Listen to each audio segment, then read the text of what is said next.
The stream must be tweeted.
Okay, we can start. We can start. No more. No more. That was enough poker. No, no more. Um, so today is the Chalice Dungeon stream. We're gonna continue like nothing happened. Today's the Chalice Dungeon stream, but we're gonna mop up a couple of quest items before we do our chalicing.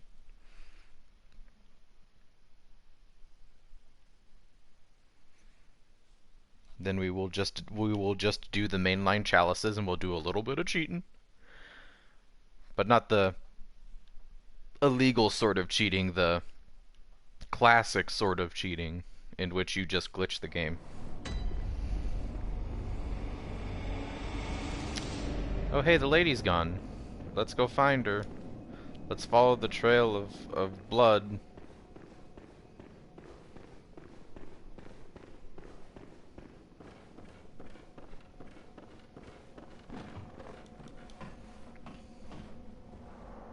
What's going on?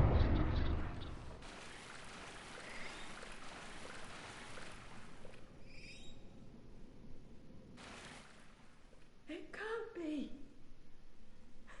This is a nightmare.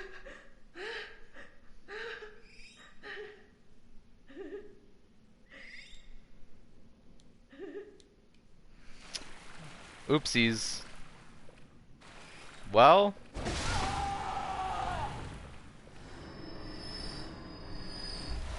we got that 1/3 umbilical cord. Let's go. And we got some fancy new shoes. Hoker's showing off them legs. Now we can make a truly cursed outfit, I think.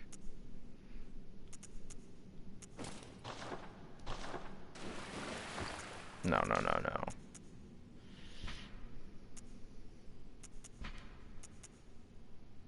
Because we're going underground, so we need the Tomb Prospector. We need the Tomb Prospector pieces, of course. With the crown, and then the Ariana's shoes. What a fit.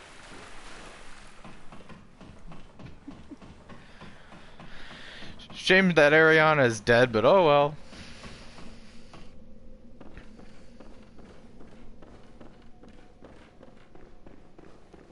One more quest we need to take care of real quick.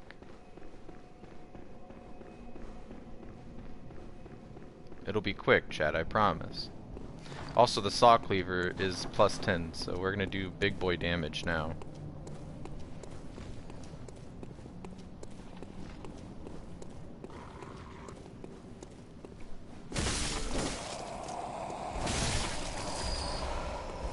We now one-shot the church hunters, so that's nice. This way. The GPS in my brain just had to do a recalibrating for like 10 to 20 seconds. You guys can hear me, right? Chat is very inactive today. I pondered whether or not you could hear me. We now 3 hit the church giants. That's always convenient. Yeah, lol. Yes, I can hear you. Okay, okay, okay.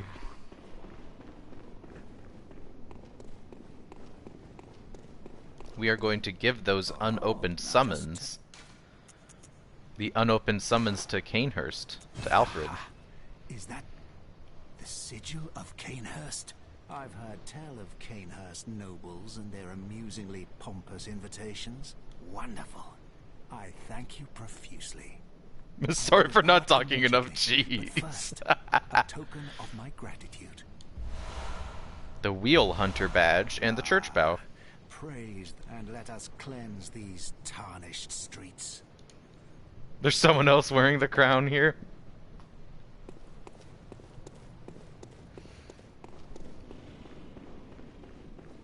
So now Alfred is free to go to Castle Canehurst. Isn't that great for him?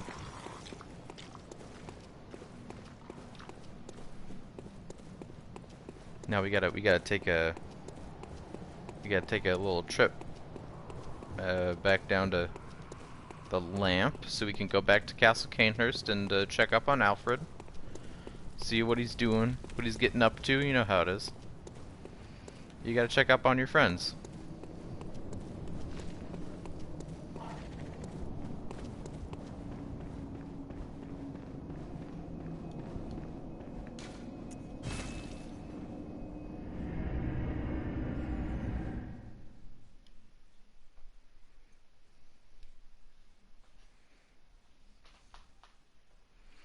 I'm sure that Alfred Hunter of the church will do only good things. Currently debating what game I should play. What games you got? What are you in the mood for? I was in the mood for Bloodborne, so that I'm streaming. I've done it. I've done it. Smashed and pounded and grounded this rotten siren into fleshy pink pulp. There, you filthy monstrosity. What good's your immortality now? Try stirring up trouble in this sorry state. All mangled and twisted, with every inside on the outside for all the world to see.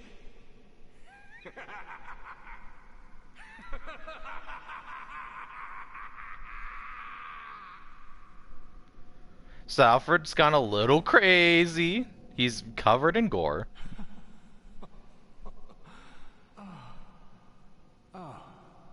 You, is it? Look at this. Thanks to you, I've done it. Well, isn't it wonderful? Now Master can be canonized as a true martyr. I've done it. I have. Oof. I've done it.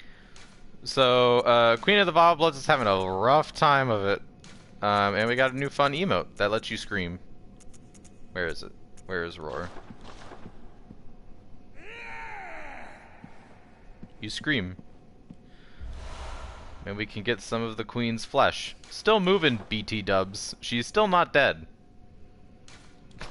Then neither is the thing that we picked up dead. The queenly flesh still lives. All hail the undying Queen of Blood.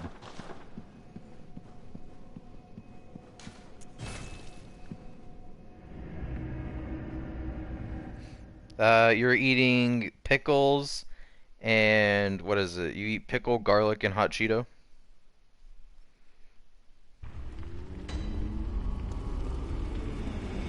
So, the queen has been more or less smashed into paste.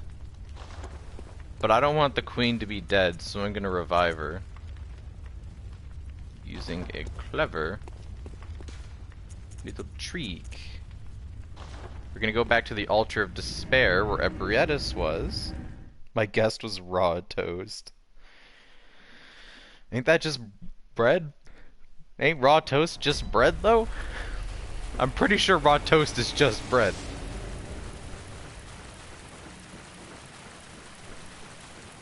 Bop. Offer the flesh to the altar. Time flows in reverse for this scrap of flesh. And now, if we go back to the Queen's chambers... Also, the Wheel Hunter badge gave us access to a new hat. Shut up, it's raw toast.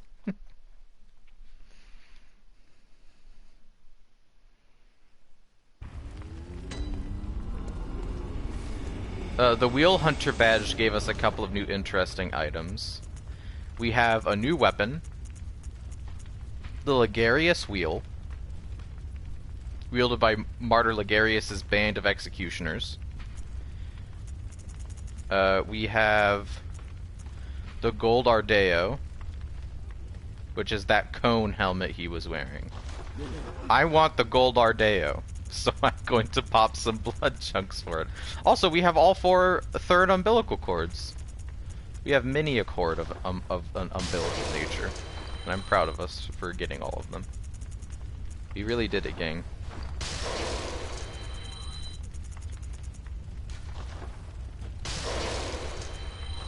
I think that's enough. Gold Ardeo. No, it's 60,000, not 30,000. We need twice this. You. Give me all 10. Give me all 10. There we go. Gold Ardeo.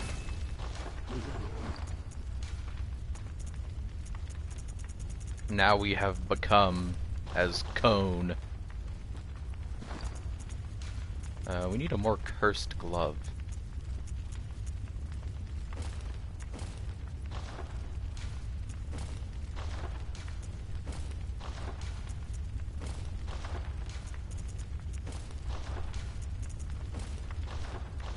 I'll stick with Tomb Prospector right now until we find better glove. Actually, let's put Executioner gloves on. Those are fun, aren't they? They got the little circles on them. They got the little rings on the gloves. Cone boy. Raw toast POV. Oh no.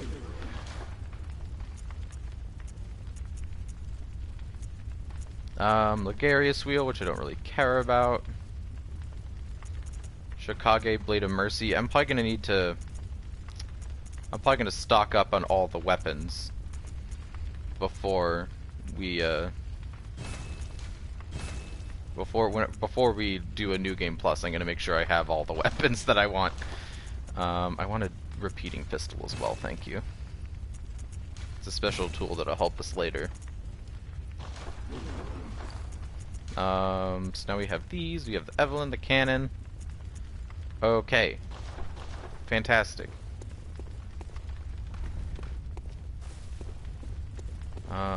We need to check up on the Queen. We need to check up on Alfred. Let's start with Alfred. Because he is supposed to give us a...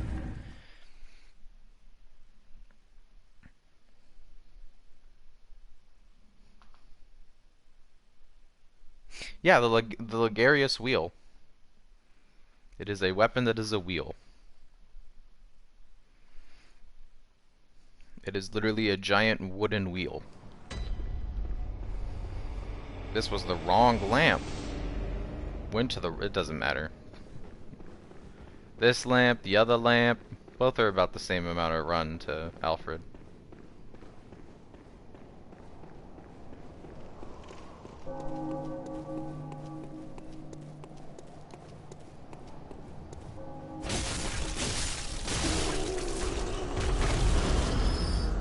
I like that the church giants drop such a plentiful supply of blood vials. Because we were running pretty low on blood vials once we did the Nightmare of Mensis.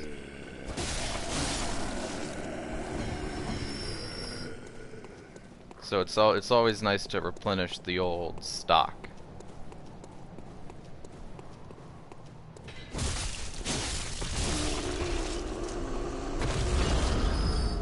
Oh right, they do drop bloodstone shards, don't they? Not worth farming for them, though.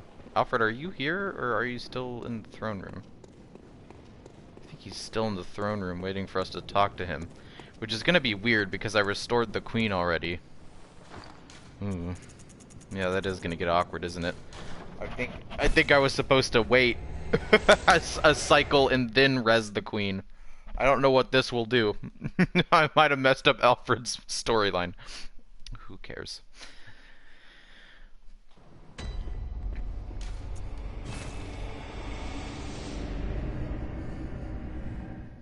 I'll show the wheel again, Black Mesa, because there is indeed a wheel weapon. We don't have it yet, but we could buy it once we have enough souls or have enough blood echoes. Sorry. Ligarius wheel. It's a wheel. Yes, I believe it is a reference to the wheel arc in Berserk. I'm fairly certain that it is. I think it really is. Like I'm super confident that it is actually. What is it? Unseen? Yes, Queen's Chambers. Because Alfred is he's supposed to be standing here, and then he's like, "Oh, thank you," and he gives you the Executioner covenant, and then he says, "Well, I guess I'll leave, but I've already rezzed the Queen." So I don't know what that means for Alfred. I don't know where he would have gone. Because normally he's standing in like a side area. Arrant fool, vile beggar. Whoops, we're supposed to bow? I forgot. Kin. I welcome thee. What is thy Oh yeah, she doesn't know. for the She just goes right back to being normal. Where did Alfred go? Now I'm a touch worried. I guess oh, he's by the he's in the cathedral where we first met him, I believe. They are also considered torturers / executioners. It's true. It's very true. And the people who wield the Ligarius's wheel are called the executioners.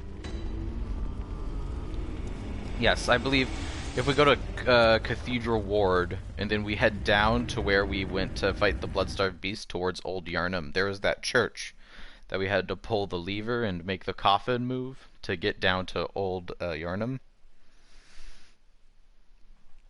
If memory serves, he should be at that shrine on the side of the building. And that is where we get our executioner covenant. Shit.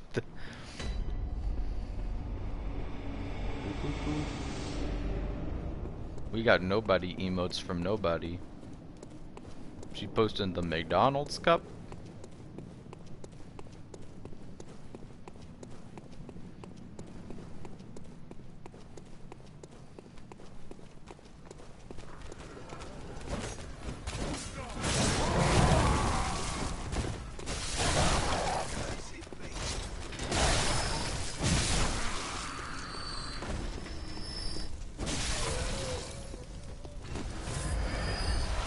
Yes, more blood. More.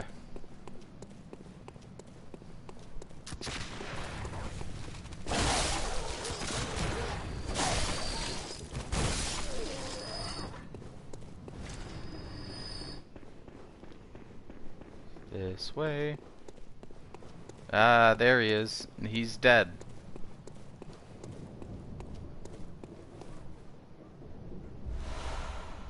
Radiance.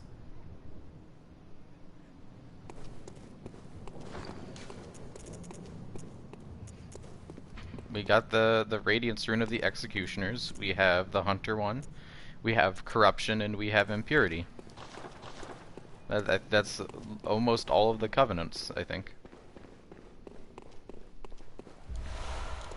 All of the non-DLC ones, I think. Most of them, at least.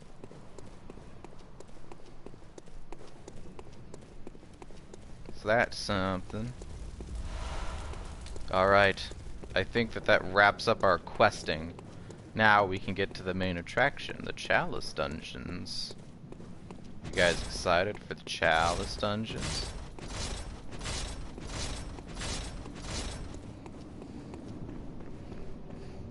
Welcome, Cybernet. We're about to start on the Chalice Dungeons.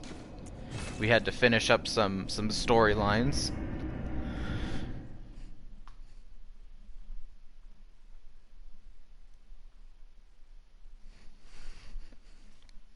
We'll perhaps have time this stream to engage in a bit of fun Chalice cheating.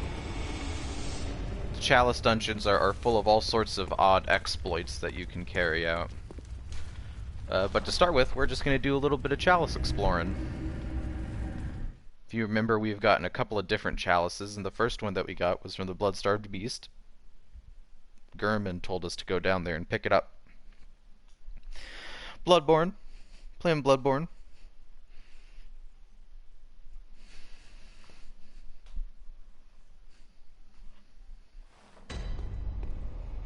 Chalice moment.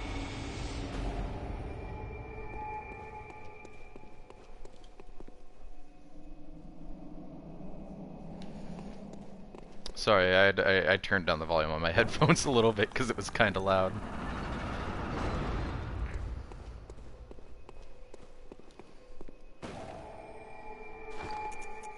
No, we need a better outfit. We need a better chest piece.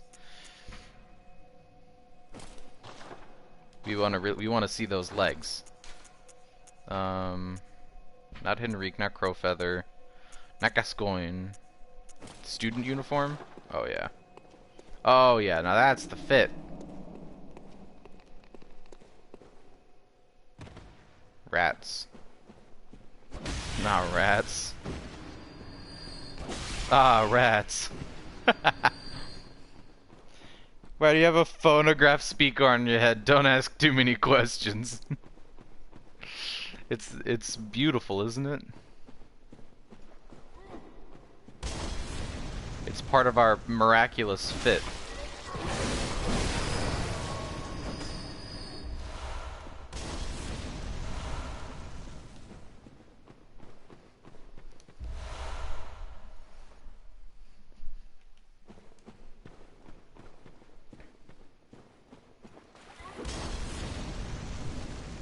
Luckily, there's no questing to be done in the Chalice dungeons, so we can just speed through stuff.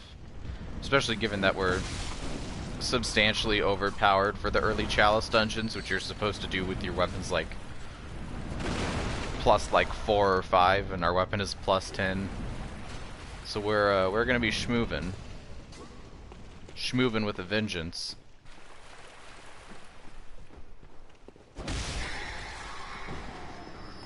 I'm just checking around for items. I don't remember. Uh-oh, they all just aggroed. Oh, there's one on the side I didn't see.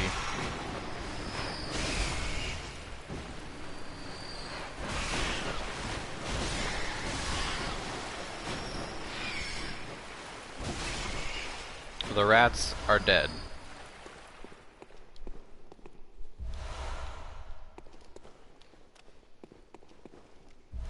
It's just gonna be a lot of items. It's gonna be the main part of the early Chalice dungeons. It's just gonna be us picking up a lot of small meaningless items.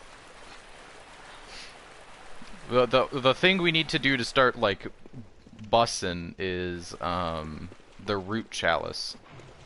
We need the layer 1, the Thumaru root chalice. Then we could do all kinds of crazy stuff with that bad boy. But we're of course going to do all the mainline chalices. Of course, because there are unique bosses in here. Ow. There are indeed unique bosses. We want to get all those tasty bosses.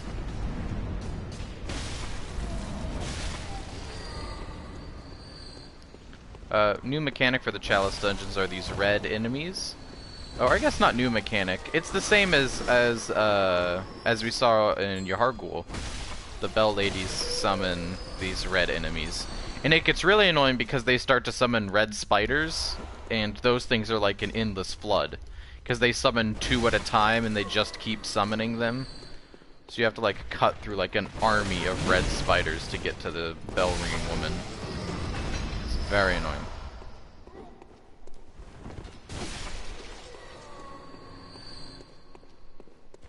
We have a knife in our foot. Ow. Oh, thank God the knife is gone from the foot.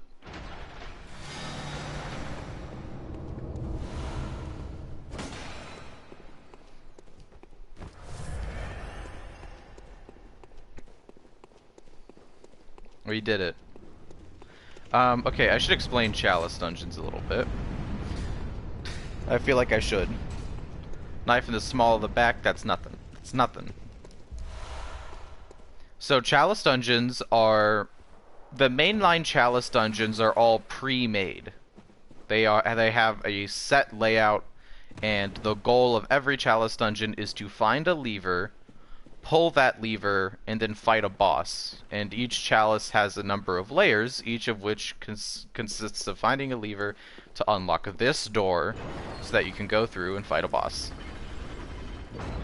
The deeper down you go into the Chalice dungeons, the layouts become increasingly more complex. Here's a fun boss. I don't remember.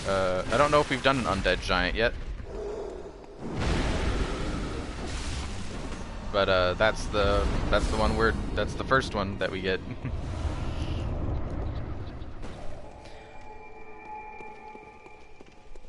The deeper down you go, the bigger and more complex the Chalice dungeons become. and the better and better loot they drop. The Chalice dungeons are where you get the best gems in the game. So hopefully as we go, we'll be picking up some really powerful gems. And also, I might farm for some off stream.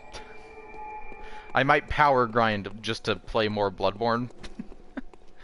Just because I want to play Bloodborne. Also, here's a trap. This trap just summons a lot of red enemies.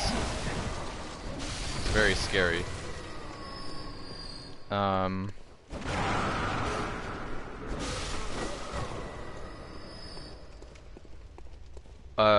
The mainline chalices are all preset. However, as we will discover when we defeat the boss of this floor, there are a second kind of chalice called root chalices.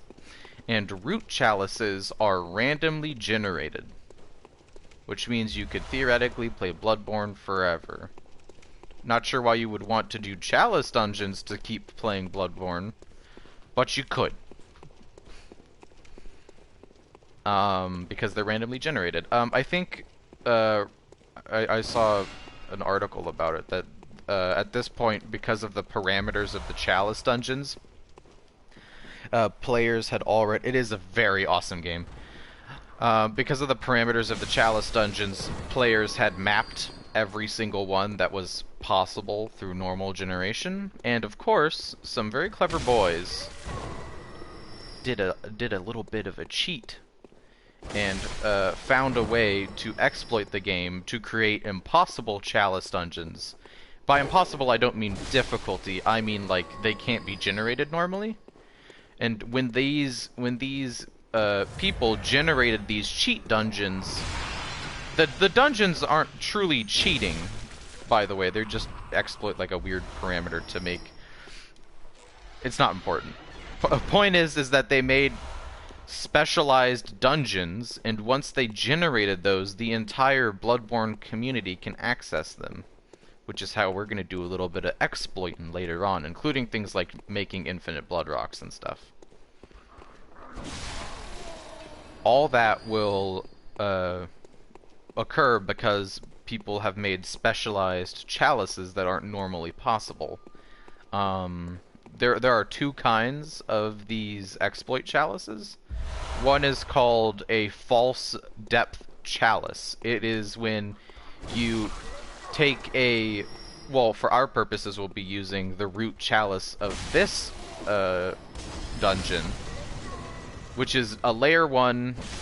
It's the easiest chalice in the game. You can take a layer 1 chalice and create a depth 5 difficulty chalice, even though this chalice is depth 1. That's called a false depth chalice. The enemies are depth 5 difficulty, the rewards are depth 5 difficulty.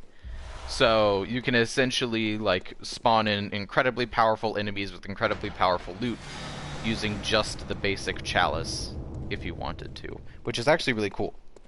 That's a false depth chalice is how we'll get blood rocks. It's a good way to farm a lot of gems. And also it makes like challenge runs really interesting because they can use false depth chalices to like get really powerful gems to do stuff like a gun run only or like a firearms only run. The second type of exploited chalice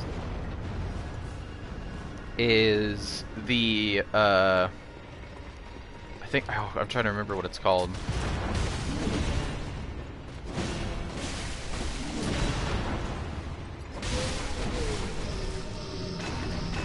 Let me take care of this boss fight first. Where's the third one?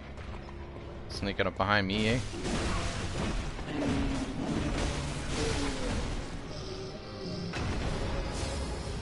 Got him.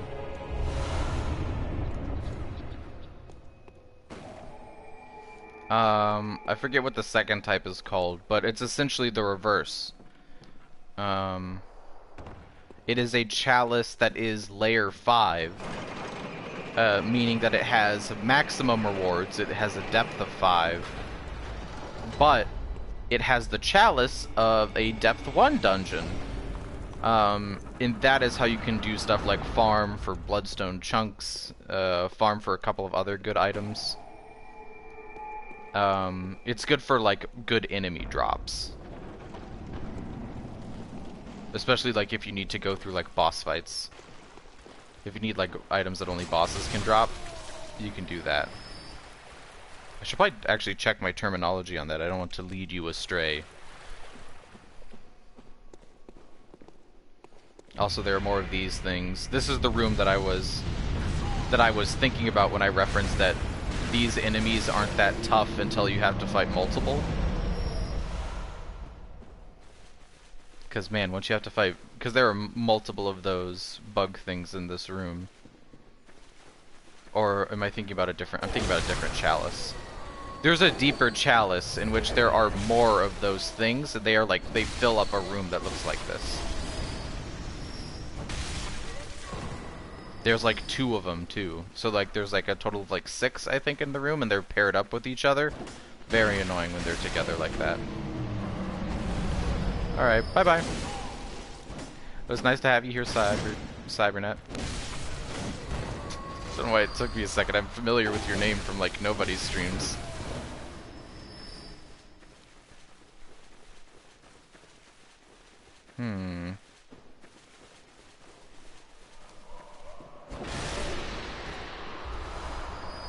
Wow, a really bad gym. Thank you. Ow. Yes, snatchers still hit hard, even in low depth.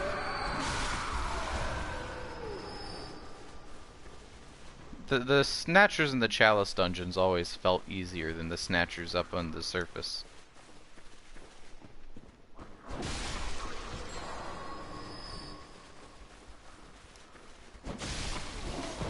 Actually, the first root chalice we're gonna make is actually the holiest of the chalices. It's the sacred one. We'll make it whenever we get the root chalice. Actually, did we get the root chalice from that boss fight? Yeah, we did. We have the root chalice. We can make it.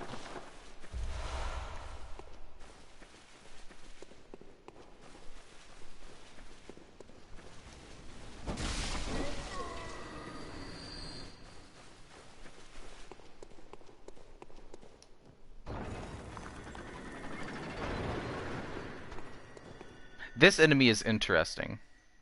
This enemy only ever seems to be in this layer of this chalice at this spot. I've never seen this in it. This is the only existence of this enemy I've ever seen. Is in this one room. It doesn't attack, it's not aggressive, just has a cane and walks around. And if you kill it, it drops like a ton of bullets. Drops 12 Quicksilver bullets. I don't know what that thing's deal is. I mean, there it is. Traps, traps, no traps. Clear out that bad boy. Pull the lever and let's... I think there's a couple chests in this room. Some loot in them. No? Oh, here's a trap.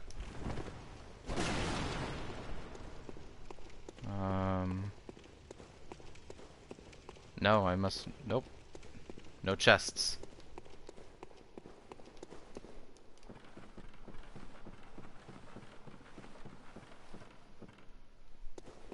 Don't worry if you get lost, chat. It happens to the best of us in the Chalice dungeons. Shit. I honestly forgot about that one. Did not remember. Here's a nice box. What's in the box? Some tomb mold. It's important we explore all these side areas, believe it or not. As it turns out, we need a lot of ritual materials to dive all the way to the bottom of the Chalice dungeons, which is the intention. And we won't be able to get there unless we have all of the side materials. Or unless we want to do root chalices. I kind of don't want to do a lot of root chalices. I'm gonna use root chalices to do a little bit of the old exploiting.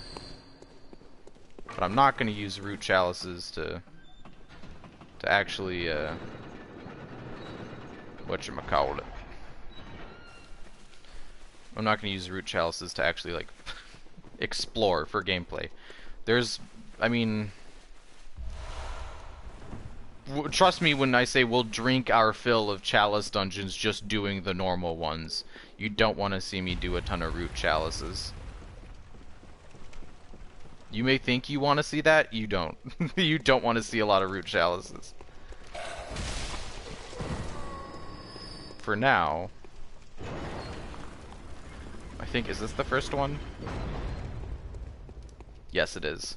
So this is a new thing to introduce, is that sometimes there are these sort of pinkish glowing doors, either before the lamp or before the boss fight. These are little side dungeons that always have, like, good ritual materials or loot at the end of them.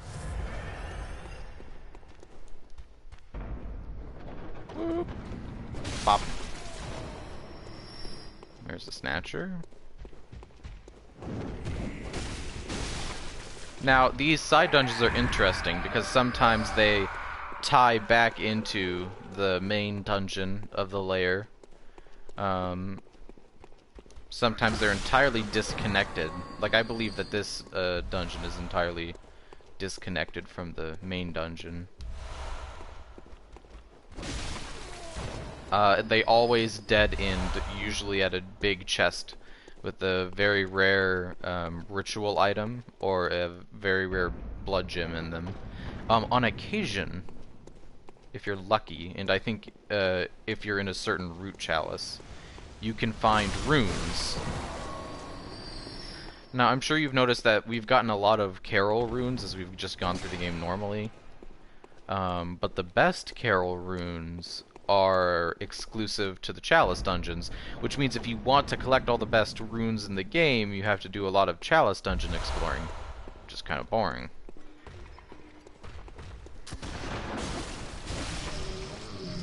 But luckily, people on the old tomb prospectors who play a lot of Bloodborne have located all of them, and you can find the glyphs for the chalices online.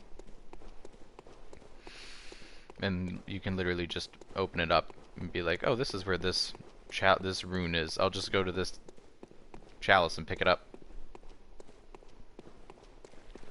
Much less annoying than just gambling over and over again. Because the preset chalices do not have the Carol runes in them. I think one or two might have a Carol rune here and there, but like they don't have the max Carol runes. Which is an awful shame.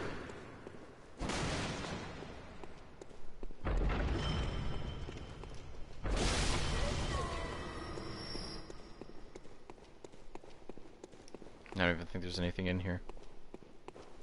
Huh. That room is just a dead end for no reason. There's literally nothing in there. I don't think, yeah, there's no other doorways. Huh. Kind of weirdly pointless, but okay. Boss time. Final boss of this chalice, and then we get to do a new one.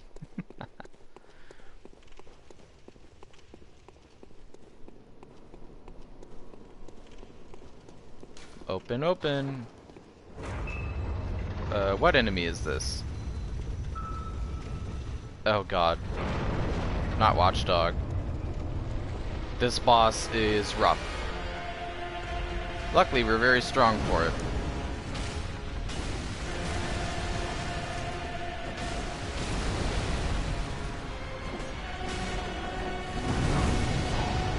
Ow. Watchdog of the Old Lords does a lot of damage, is very fast and very annoying. And I hate him. I'm glad that I'm overpowered, because it's a rough fight. And we get a new chalice. So every time you complete a chalice all the way, you get the next chalice.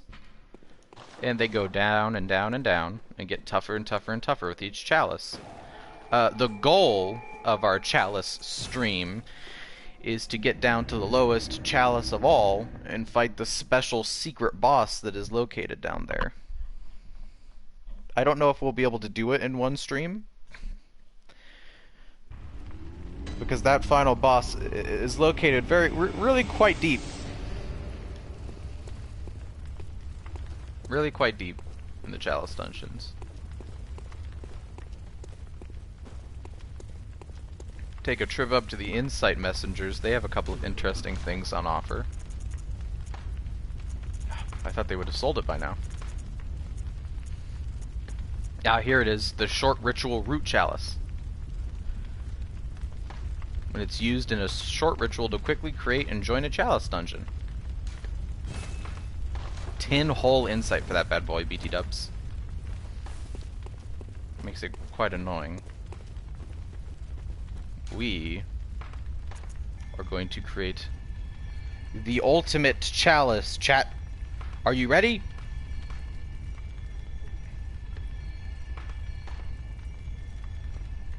I have to look up its glyph to make sure I get it right.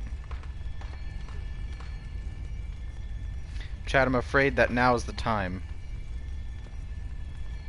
that we must enter the Come dungeon.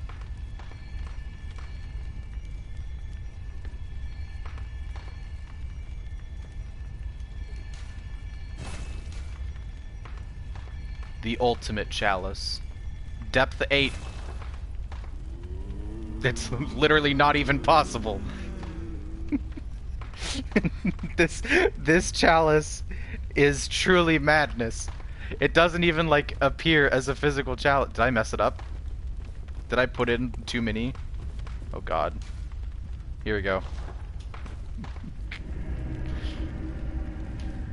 This one's good. You'll like this one, chat.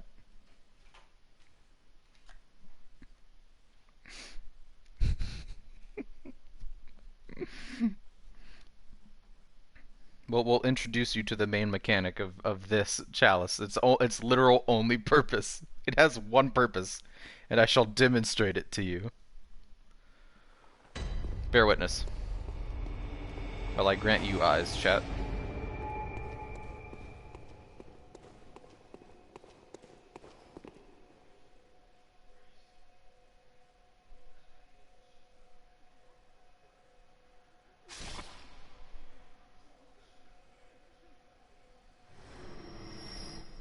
$91,000 blood echoes.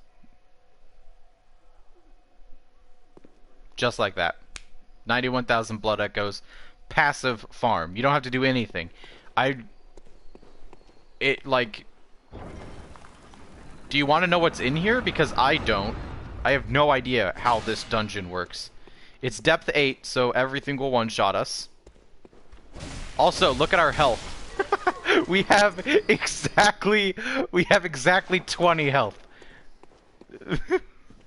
I desperately want to know what dies to give 91,000 souls.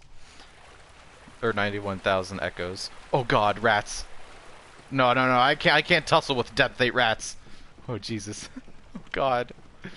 So this is a if it's not clear from the fact that this is a depth 8 on a depth 1 chalice, which I don't even think is mechanically possible to get. This chalice is incredibly cheated. No!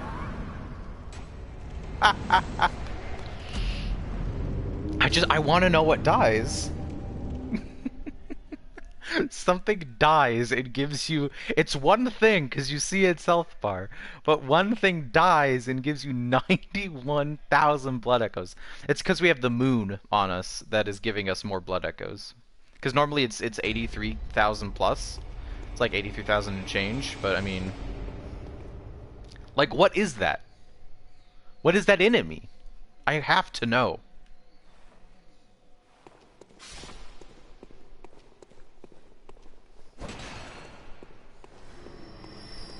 You know what I mean, chat? Like, I have to... By the way, the normal enemies give 17,000, which is incredibly terrifying. Like, I literally cannot be hurt. I have no health.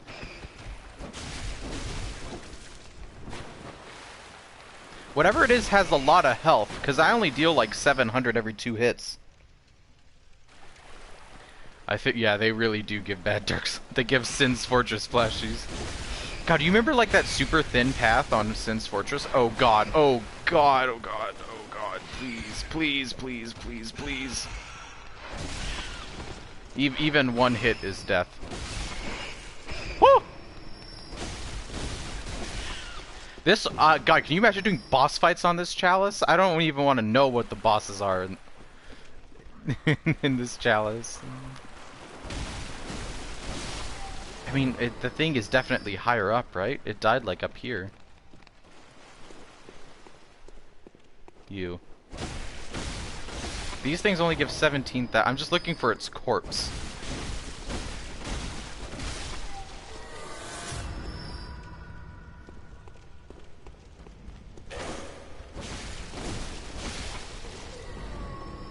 Oh god, a snatcher at depth 8? What does that even mean?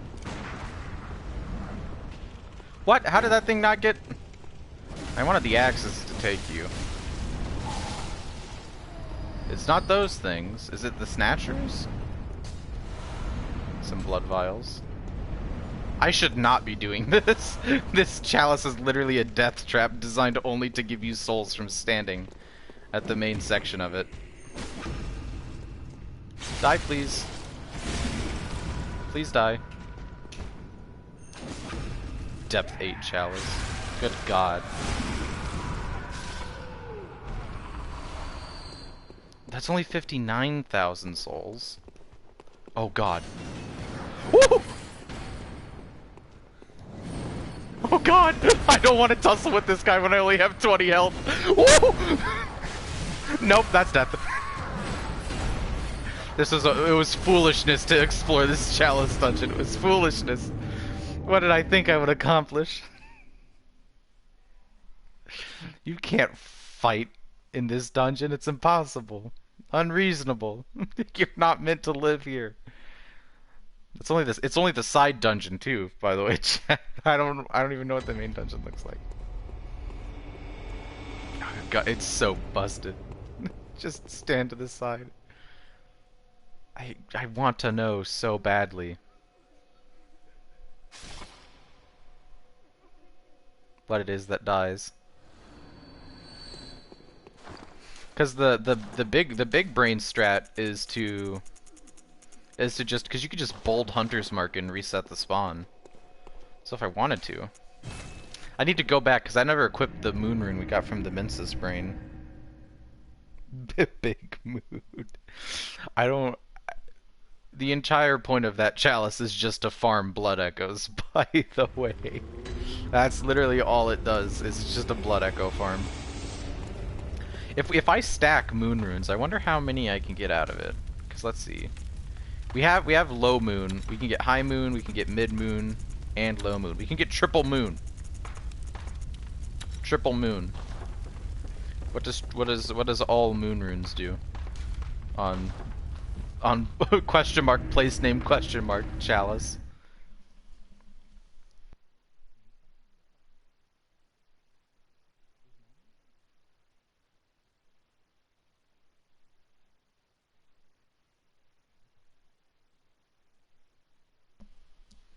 All right, I want to see. This is one of the I think most known chalice exploits. Is this specific dungeon because, well, let's see how many we can get.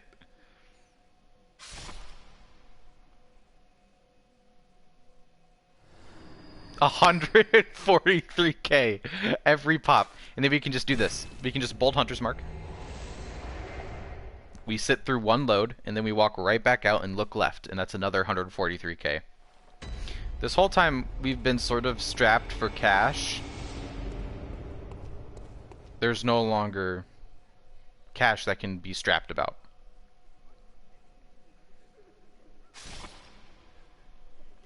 And then bam, another 143K. You can just kind of keep doing this. Off stream, I will probably be in here in this dungeon watching, like, I don't know, like a YouTube video essay And I'm just gonna do this for a long time. And we'll just grind like... We'll get like 50 strength, 50 vit. I'm just gonna power level. Because luckily leveling doesn't matter too much, especially in the end game of Bloodborne. Especially like stuff like in the DLC. Even if we have 99 in all stats, it's not going to make us much difference when we still die anyways. Especially since, luckily, unlike Elder Scrolls games or other games, stats begin to wane off in their effect as you get higher and higher level in them. I don't remember what the caps are. I believe soft cap for a stat is level 35. Once you hit 35, you begin to get diminishing returns every time you level up that stat. And I think 50 is hard cap. Hard cap, shockingly, does not mean that that stat ceases to go up when you level it. It just means that the diminishing returns are so little that for practical purposes, there's no point to level any stat past 50. If you're trying to push like some max numbers.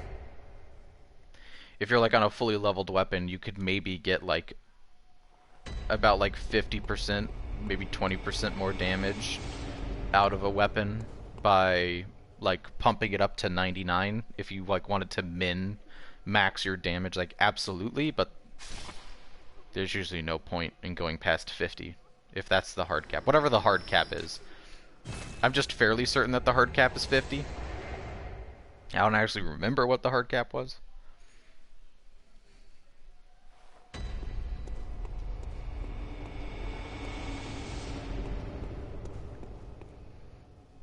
But yeah, this is the entire purpose of this dungeon is this one thing.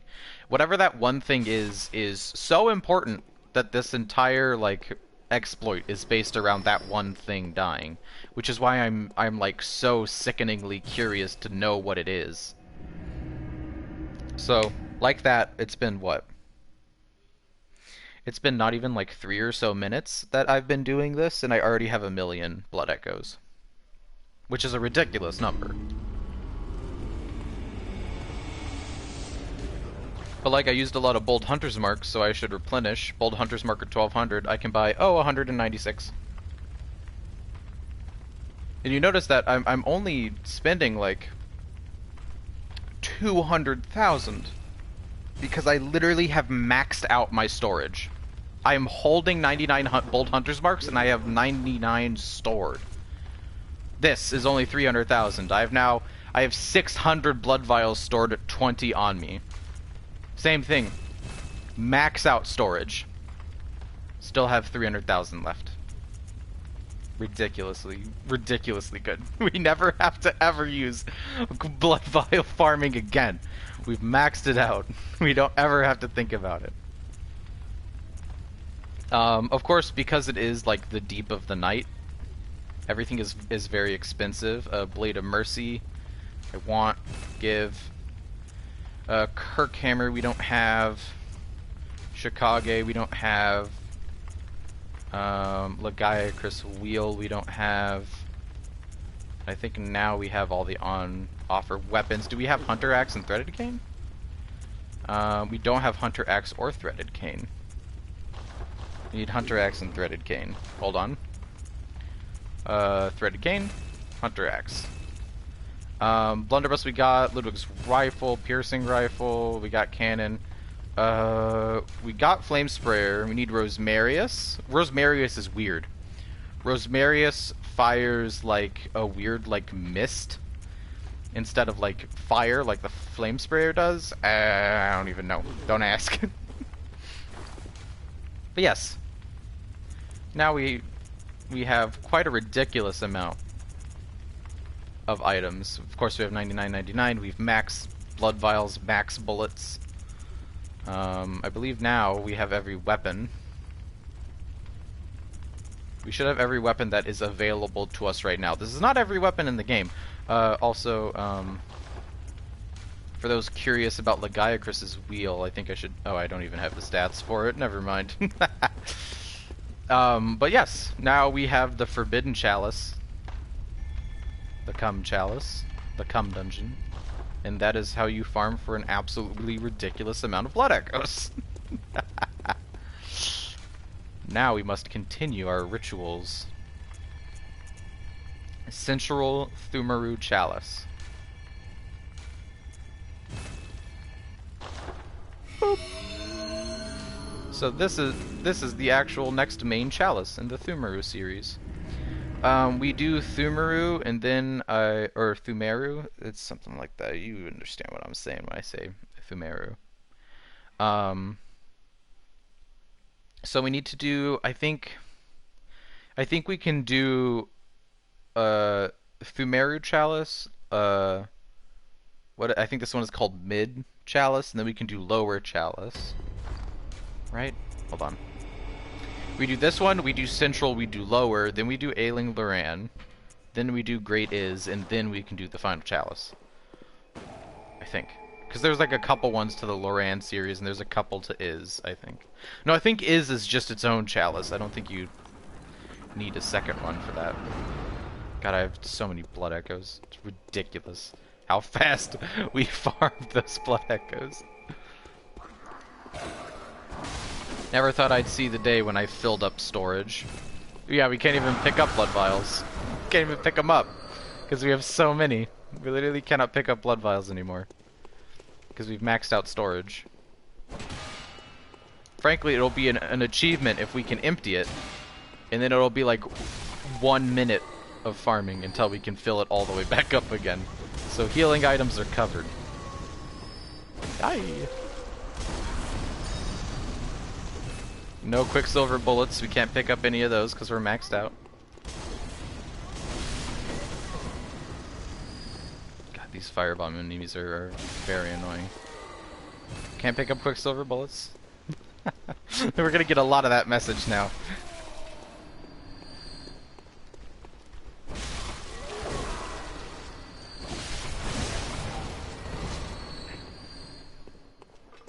Isn't it fun, chat?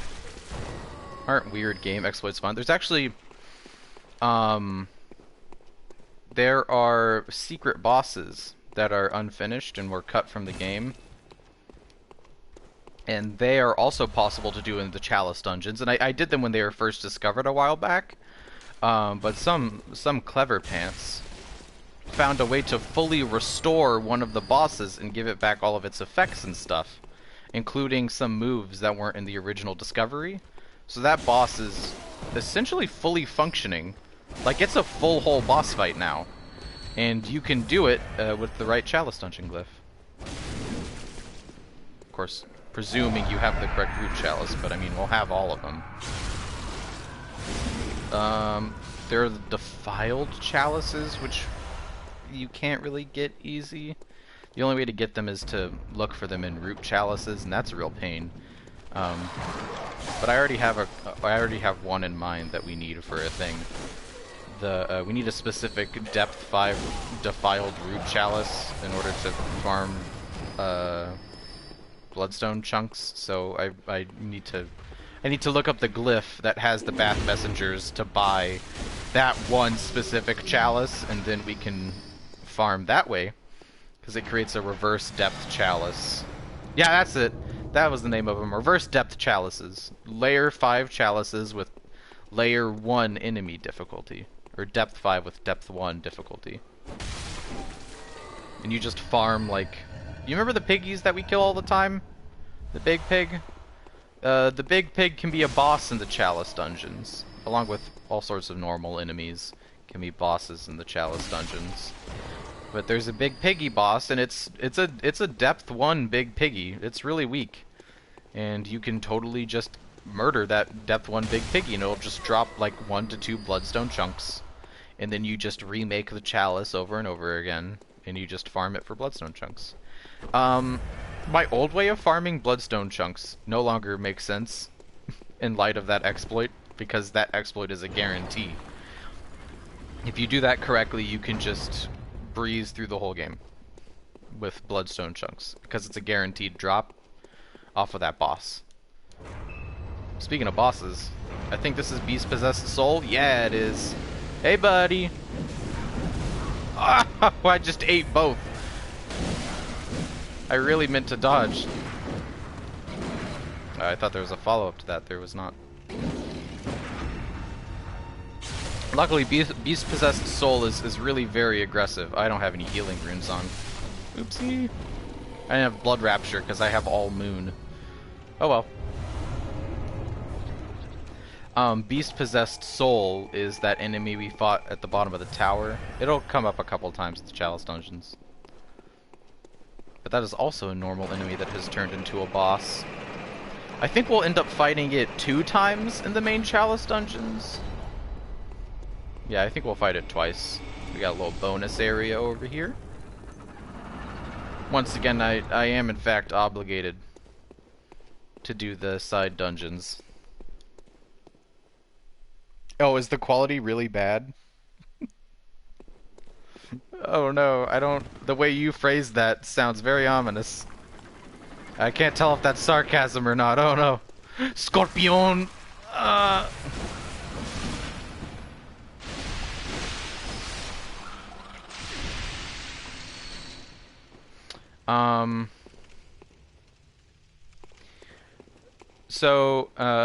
For those of you who aren't familiar, I never explained it because it never came up because I never got fast poisoned. When we were in the swamps in the Nightmare Frontier, we got slow poisoned, which of course just drains health as poison tends to in games. But I kept talking about avoiding fast poison. And the fast poison in Bloodborne is it's just bleeding. It's just the bleed effect from like the Dark Souls games, where it just takes like a big chunk of your health as raw damage.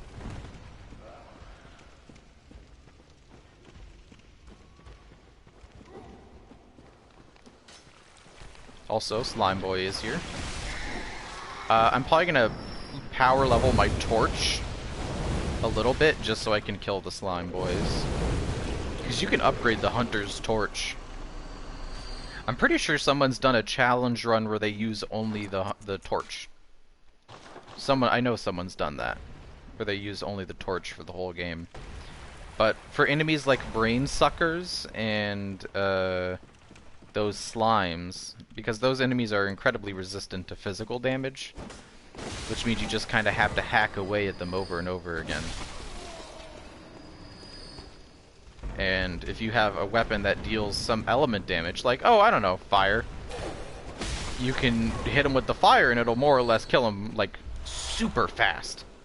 Especially since the hunter's torch is purely fire damage. It really does a lot of work. So I'm probably going to put a couple of... Because we have a lot of shards and twin shards lying around, and they're not really hard to farm. Actually, if I do my old chunk farm, we should be able to get, like, an absurd amount. An absurd amount of shards and twin shards. So I'll probably level up my torch. And then, whenever I'll probably... I don't know if you guys want to see the setup to the chunk farm. I guess I will do it on stream. That lowered that drawbridge, by the way. I want to get the... I think the item is in this room. I will upgrade the hunter's torch just to have it as a sidearm for those 2 enemies, and those 2 enemies only. I guess anything else that has physical resistance, but there aren't many. There are enemies that have fire resistance, like the Watchdog of the Old Lords, that we just fought as a boss.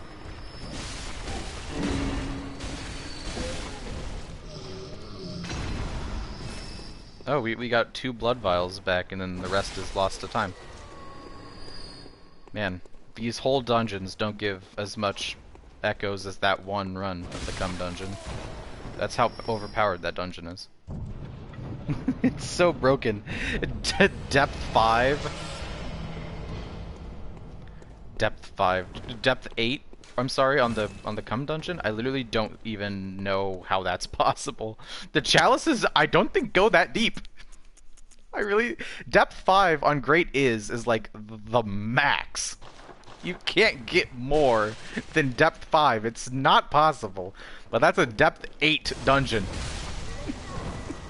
It's literally it's literally not even normally possible to get to that depth. So obviously, hey, I mean, it's technically not cheating because it is just in the normal game. If you have Bloodborne, you can just put in the Come Dungeon glyph and you can load up the dungeon. So I don't consider it cheating to use. Same with all the other chalice, all the false exploits and reverse depth chalices. All the false depth and reverse depth chalices I don't consider cheating either because they're just part of the normal game. If you're at that point in the game, you can just load up those chalices. If you have the root, you can load the chalice. It's part of the game. I just consider them like a fun glitch now.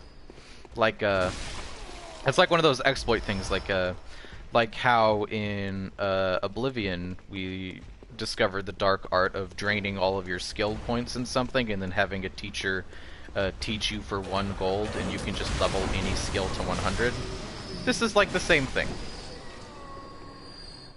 No, it's good, like I can see the fire doing fire things. Yeah, fire. Ah.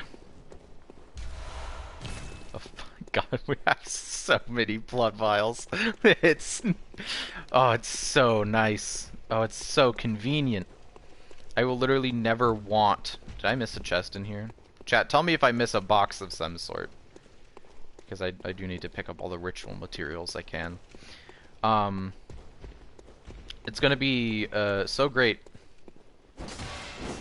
to never have to worry about running out of blood vials, because we're like 1 minute away from max blood vials in storage at any given time. We got to like 1 million souls in 3 minutes. It's so ridiculously strong. Ritual blood from the witches? Oh god. Those witch enemies, they have a different variant inside the Ihil Chalice. I really don't want to fight them. They freak me out so much. I hate them. Normally the witches are scary at this depth just because they really hit quite hard. Normally I do the chalice dungeons about as soon as I get them, but I wanted to compile all the chalice dungeons into one experience for you, chat. But an unfortunate side effect of that is that, of course, you can only experience me going through it at a high level, because I need to get, or I needed rather, to get the Ahil and Ailing Loran. Ailing Loran, if you don't remember, came from... Remember when we fought Amygdala in the Nightmare Frontier? Big guy, lots of arms, eyeballs, and his weird stone head. Ripped off his own arms to get a leverage advantage on us. You remember that boss fight. That gave us Ailing Loran, which has a ton of lore and stuff. Oh yeah, this guy's awesome! You get his outfit for beating him, or her, I don't know. They're a weird demon thing. Like they have the big witch hat. This boss fight is really cool, by the way. Only chalice dungeons for this boss. I really want to parry him. Oh, too late on the riposte. Can't get the visceral attack. I did a jumping attack. Man, I haven't done a jumping attack this whole game. Just did one right there, for funsies. Ow! We can see even with my, like, high-end stuff, Keeper of the Lords does a lot of damage. And when their health gets halfway, they're gonna buff their weapon with fire. There you go. And now their weapon will like shoot beams of fire as well. So it's not just a damage buff, it's also a secondary attack. Really cool boss. Shame they're dead. Guess what? Hulker's about to get a whole new fit because of that. Boop. So whenever we finish, what was that? Was that the root? Did we get the root just now? Yeah, we got the root, so I think there's one layer left. The deeper chalices at lower depths have more layers. I don't think it's until we get to, like, the lower Loran chalice. Because I think there's 3 Thumaru, there's 2 Ailing Loran, and there's 1 Great Is. Yeah, that guy's gimmick is that he waves the lantern and alerts all the enemies in the area, and then they all gang up on you. But I mean, we one-tap these enemies. Things are gonna start getting harder. Obviously, the bosses do a lot of damage. We also do a lot of damage, but the bosses are really starting to hurt. Which is sort of what I meant by, like, you can't out-level in this game. Even at max stats. Bloodborne's still hard.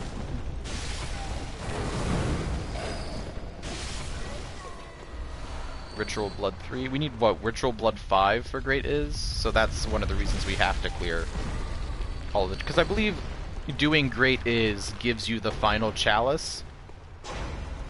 I think that's where you get it from. Great Is where you get the Great Thumaru chalice, which is the last one. Dude, Great Thumaru is the final chalice with the super secret boss that is only found in the chalice depths. And it's like a bragging rights boss too, because it gives you a special item for completing it. And you know what? Once we complete the chalice dungeons, we never have to do them again. Well, I'm only doing the chalice dungeons on the first playthrough. I'm sorry. I'm not doing them again on New Game Plus.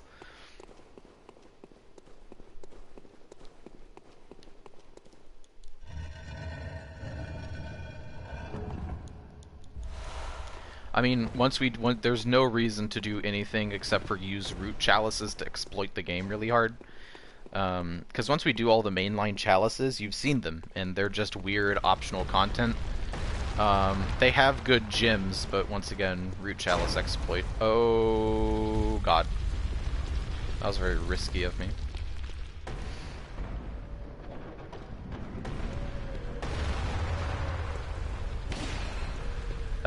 In other playthroughs, and even in this playthrough, we're gonna use chalice dungeons just to get root chalices, do a couple of exploits. These enemies are more common.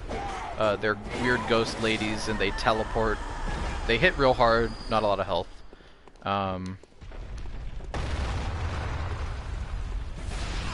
We're gonna use root chalice dungeons to farm stuff like blood echoes, obviously, with the cum dungeon.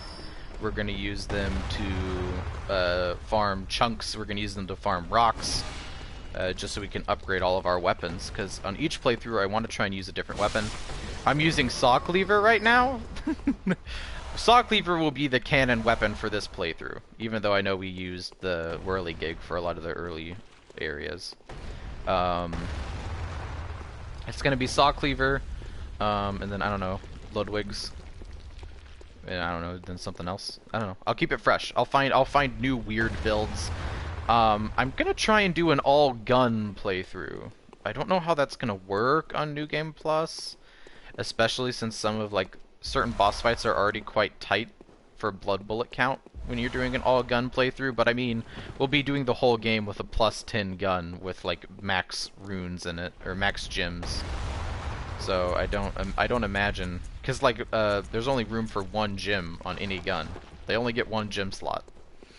So we find 1 really banger gem for our gun, and we don't ever have to worry about it again. That spiked door can only be opened from the other side, and it is in the main dungeon. We are still in a side dungeon, I think. And I'm sure that people in chat, you've already noticed that there are a limited number of rooms in Chalice dungeons, and they get reused very often. You've seen most of the basic rooms multiple times now, so this is the reason that people don't like the Chalice dungeons. Not because they're bad or uninteresting as a concept, because they are both of those things. Well, I mean, they're not both of those things. They are an interesting game mechanic that allows you to sort of keep the Bloodborne going.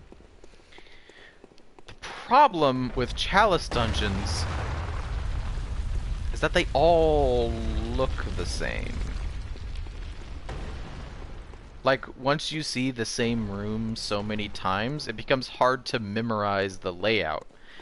Which is why, for a lot of times, I'll recognize specific scenarios in a Chalice dungeon, like the room with the Lantern Man. but I get lost very easily. Because there's only like 10 different rooms placed over each other again and again and again. And as we get deeper, we'll see a couple of unique rooms, but we'll never see enough unique rooms. Here is an interesting one, a side dungeon entrance inside a main dungeon. But you'll never see enough unique rooms to make any chalice dungeon entirely distinct from any other. Different chalice dungeons as we get deeper are going to have different, like, visual thematic looks. So, like, Thumaru, Ailing Loran, and Iz all have, like, very, very different looks to them. You'll understand what I mean when we get to Ailing Loran. But they all use the same rooms. There are a couple of unique rooms to each. Like, Ailing Loran has one or two entirely unique rooms that are really cool. But you can only see that room once or twice before you understand its gimmick, and then it just becomes the samesies. Luckily, it only appears, I think, once, maybe twice, in the main chalices. So it doesn't get old, but if you start doing group chalices, it gets old. And that's the one thing that I don't like about chalice dungeons. One, they're cool. They have incredible items in them. So they're really good for farming and such. Also, there's a good blood gem. Actually, let's check out our blood gems. Oh God, Bell Lady, truly cursed.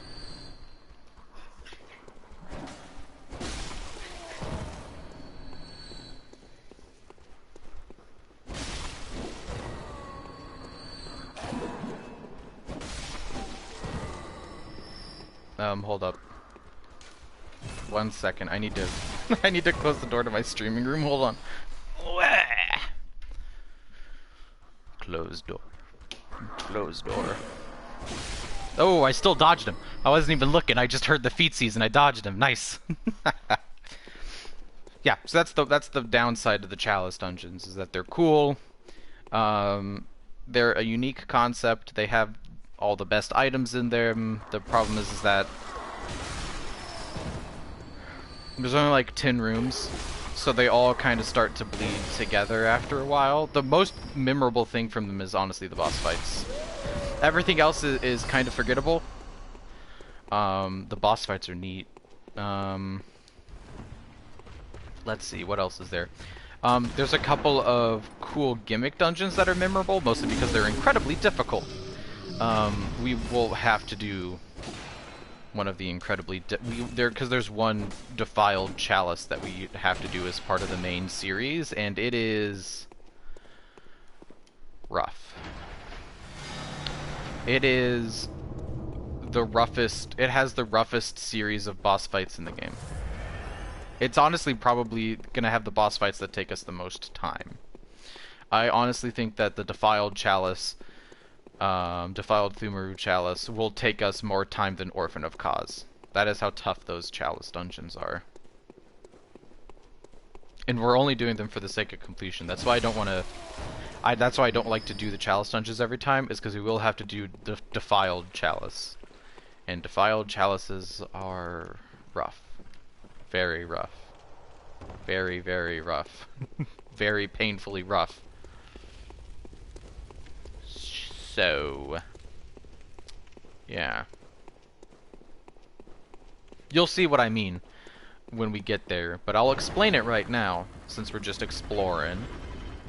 The defiled chalices have a special game mechanic in that they lower your health. I'm sure you noticed when we did Cum Dungeon that the Cum Dungeon reduces your health to like 20. But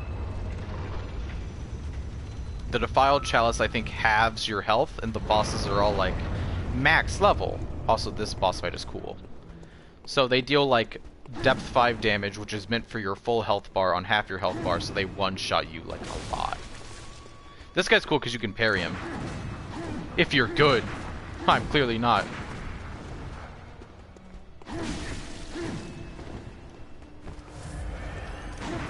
There we go. Don't know what the point of this is. Oh, that's a lot of damage. Go ahead, split it in half, bro. This is the phase 2 of this boss is just that he splits his weapon in half and he gets a couple new moves and becomes more annoying. But he is dead.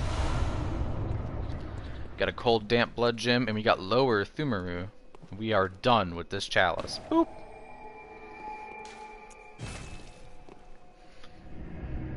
I think there's gonna be like one time that we will have to repeat a chalice dungeon, or do a root chalice. And that is gonna be to farm a couple of materials that you can't get anywhere else. I'm just building the chalices in a line until I need to remove one.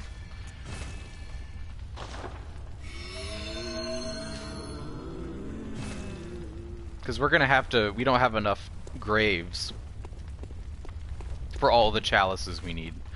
Obviously, the Cum Dungeon takes up a spot. It has its own reserved seating area. We'll remove the chalices as need be, but I don't want to, like, if there's an enemy to farm for something, I don't want to accidentally... I don't think there is. Because we need... I think red jelly is the thing that we will need to farm for the defiled chalice. And I think red jelly you can only get from Ailing Loran. So we may have to do like 2 runs of an Ailing Loran chalice. You could of course do a root chalice and then try and get more materials, but I mean, if the material is in a chalice you already know is there, you might as well just remake the same chalice. It's easier than doing a root chalice. Oh, spiders. Oh god. Arachnophobia warning, there's more spiders. Welcome back to Spider Town. Hey, spider. Lower Loran. It is Lower Thumaru that has the spiders. Now all is clear to me. Lower Loran. As you can see, we've started to actually deplete our supplies of blood vials. We're no longer at max. Oh no, we have to go farm. More spider. Is this the room? Please don't be the room. Okay, I don't think that this is the room. Oh, thank God this isn't the room. There's one room that is very cursed. If you remember the Nightmare of Mensis cursed room that we swore to never speak of again in detail. Oh, also, if you want to farm a lot of good shards and twin shards, the Snatchers are a great choice. Because the Snatcher enemies have like a fantastic drop rate of shards and twin shards. So they're really good like farming fodder. And luckily, even though they die in the main game, once you get to like Blood Moon, they all automatically die in Yahar'gul, so there aren't any left you can fight. They're great Yahar'gul enemies for farming twin shards and stuff, though. You can farm them forever here. If you'll recognize this same enemy from when he slaughtered us in the Cum Dungeon, but that's a special kind of enemy. Drops a special kind of ritual material too, an inflicted organ. I think we have a couple of inflicted organs. Yeah, we had one more already. I think inflicted organs are used for a side ritual. There's a whole weird series of mechanics for creating root dungeons, because you can offer additional materials, like additional ritual materials, and those additional materials will add new challenges. Like you can do reduced health, stronger enemies, stuff like that. And the more of those offerings that you do, the greater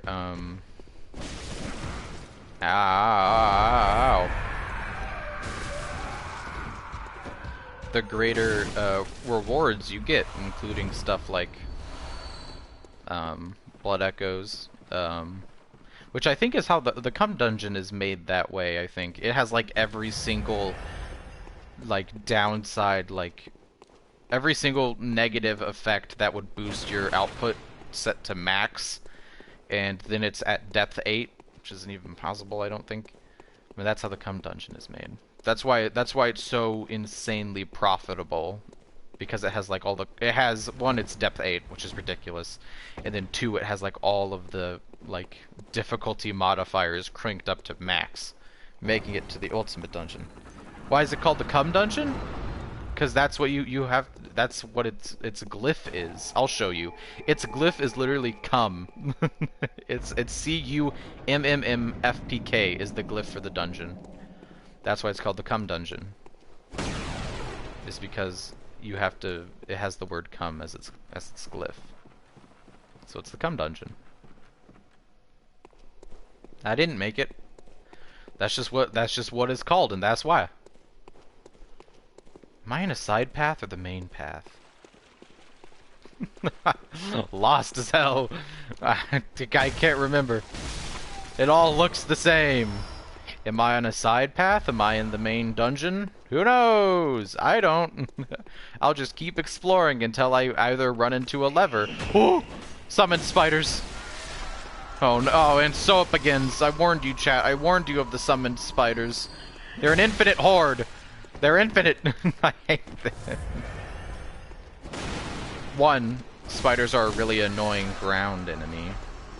You can stun lock them, yes, but they're fast and annoying. Oh, this is the room. God, there's so many. God.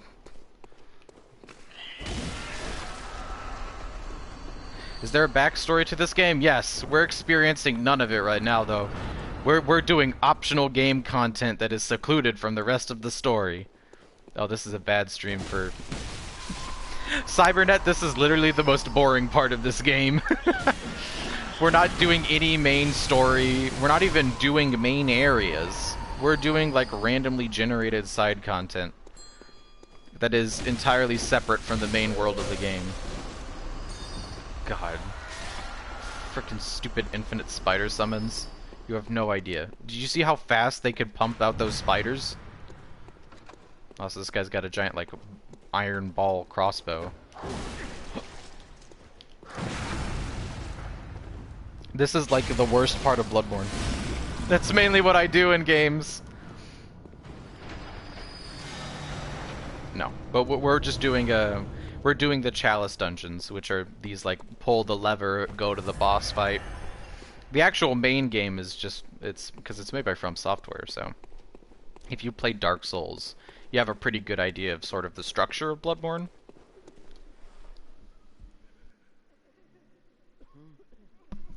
Sorry, I had to cough, so I muted my mic. It's all very long and complex, though. Yeah, you gotta watch those VOD video lore videos, you know what I'm saying? Is down the right way? Ah, there she is. The door! Oh, please don't have a second side dungeon.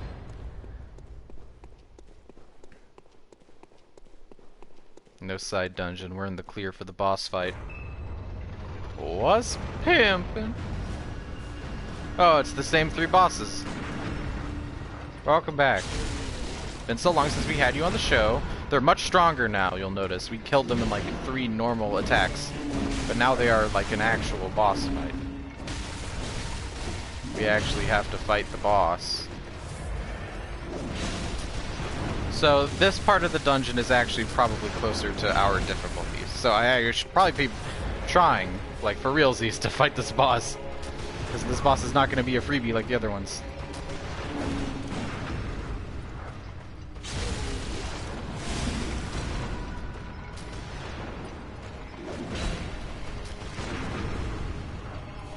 Come on, parry him.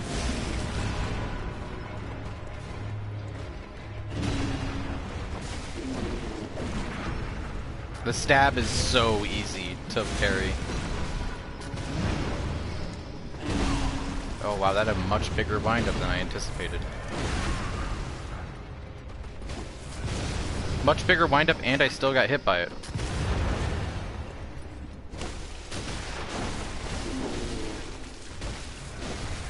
Should pull out a stick. There we go.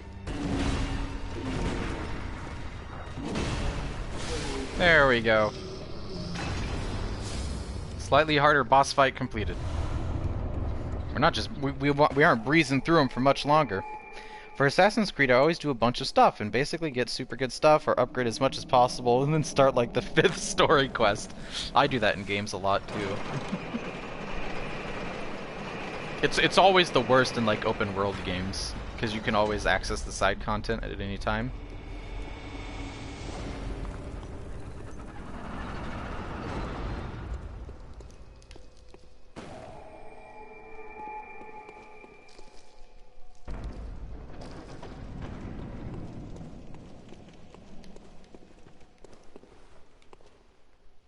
Alright. Spike door. Are we in a side dungeon? I always see a spike door and think that we're in a side dungeon. No, we're in the main dungeon. I just saw the... I literally just looked at like the actual... Whoop! Rat scared me. Oh, this is exactly why I need to upgrade the Hunter's Torch. Fire damage is the only way to hurt this thing. I have a solution. My unholy power. Make my weapon on fire. Die.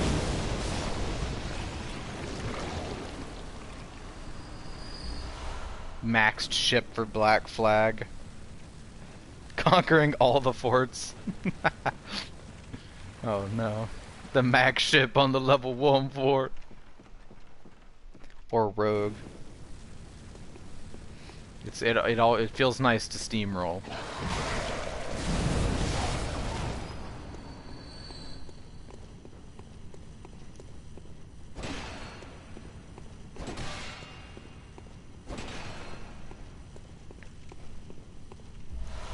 It's a lot of pomp and circumstance for a rope Molotov.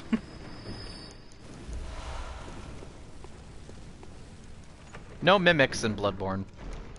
So you can always feel safe and secure in opening chests. I think this is the chest room I was thinking about.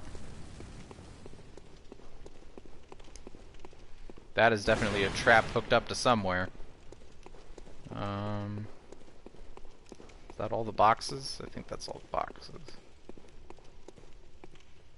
Is this actually a hidden wall? It is! There are hidden walls only in the Chalice dungeons. Yes, as you kill enemies, you get covered in blood. It's a fun mechanic.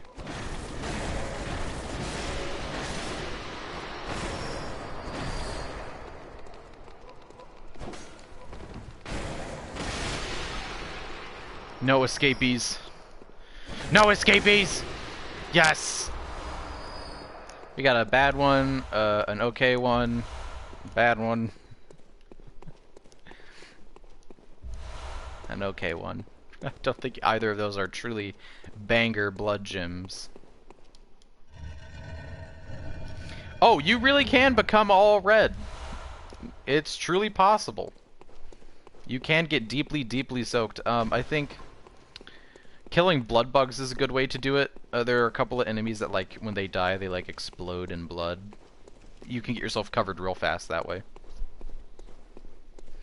You should have seen us, to do it. I don't think there are any of those enemies in this dungeon. I'll try my hardest. Jesus, alright. Wall of attacks over here. I think visceral attacks would probably be a good way to do it fast. I don't think they cover you as much as just wailing though. Ow. Exactly why I want you to do it. Okay. I'm not going to Canehurst to cover myself in blood. I will find a way to do it manually.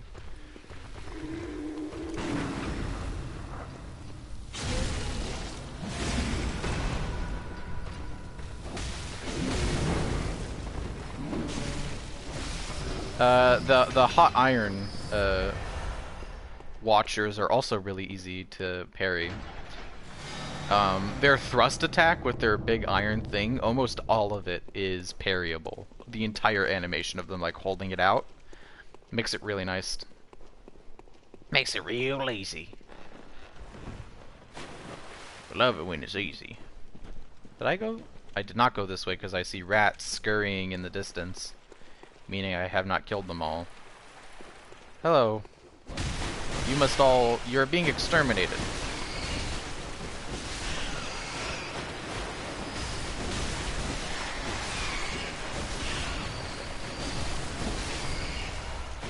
We already did a boss, right? We're in layer 2. So I think we should just have 2 more bosses. Reminds me of The Witcher. It does have some Witcher vibes now and then.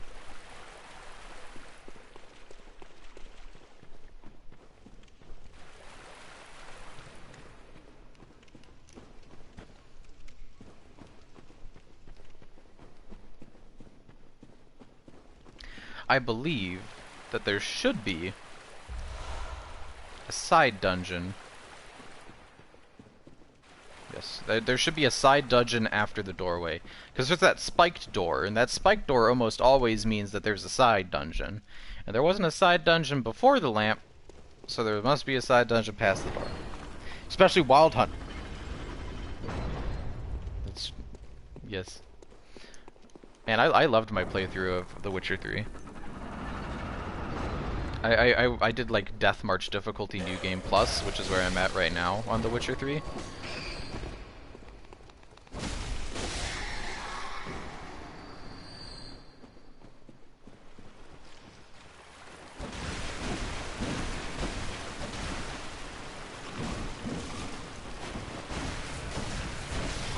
Stupid tanky Scorpone.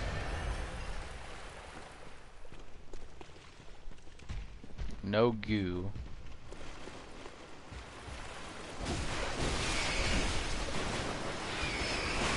A lot of rat rooms in the Chalice dungeons.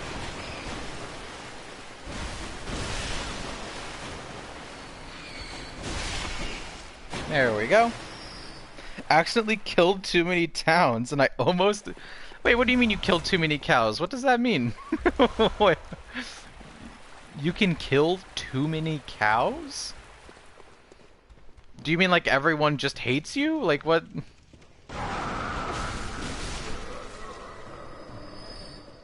What does... I've never like killed cows in The Witcher. I don't know what that means.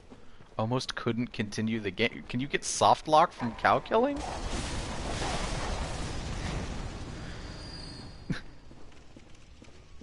Almost couldn't continue the game.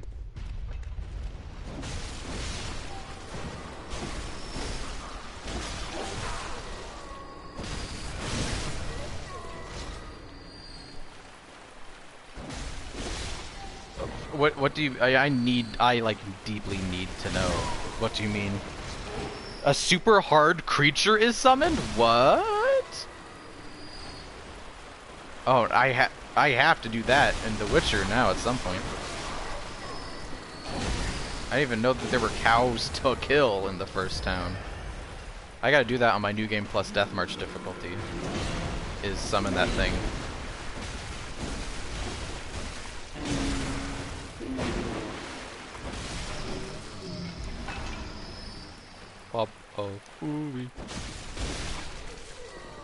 Trust me, no.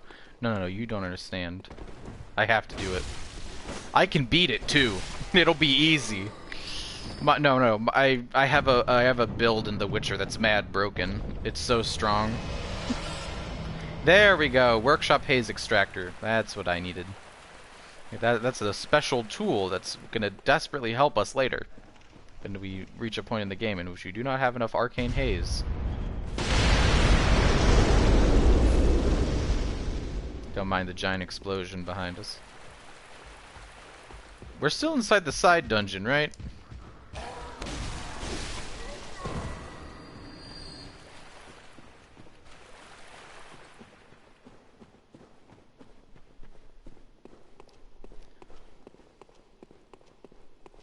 Just kill a lot of cows. In the first town, do you mean like the town where you're with... Like the tutorial when you're with, what's his name? Oh god, I can't remember his name. Or do you mean like... By the way, new undead giant fight. This guy sucks. I hate this version of undead giant. Oh god, he hits so hard. It's so people won't farm cows for XP? What? Those iron balls, by the way, do a ton of damage. Ow. This boss's gimmick is that he hits like a truck. I want to get a limb cripple. Of course, naturally the AoE explosion. Of course it reaches that far. Why wouldn't it? If he like turns on that, it might one-tap me. It hurts so hard for so little reason. There we go. Give me your head. Okay, we almost got him. Stay frosty.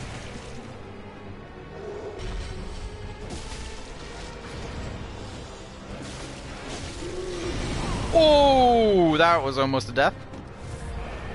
I'm gonna top off. I'm not tangoing with that attack. I'm just gonna stay away. I'm not dodging through. That thing like hits like 7 times. Oh, thank God. That guy's a huge pain. Bovine Defense Force Initiative? What's the ghost? Oh, are you seeing like phantoms of other players? The ghost. Phantoms of other players are a weird, obtuse multiplayer mechanic in Souls games. Also, we're almost entirely red.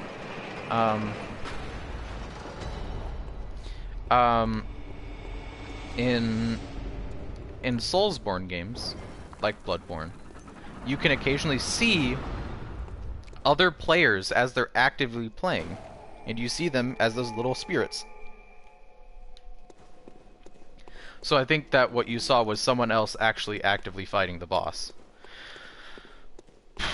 So we got some ROM spiders. You thought we were free from vacuous ROM after we did the boss fight. No. His legacy lives on because his spiders are still in the dungeons. Is Rom the boss fight of this floor? God, I hope he's not, because I remember that one also being really painful. Because there is a Rom. There is a vacuous Rom boss fight in the Chalice dungeons. We get to do him twice. But in the Chalice dungeons, he is much stronger than his normal version, and that includes his summoned spiders. Basically, once you kill it, a new one will spawn. Oh, is it just like infinite? It's a level 27 short? What's the short again? Is the short the big guy? Uh-oh, I really did not want to wake Greatsword Man up.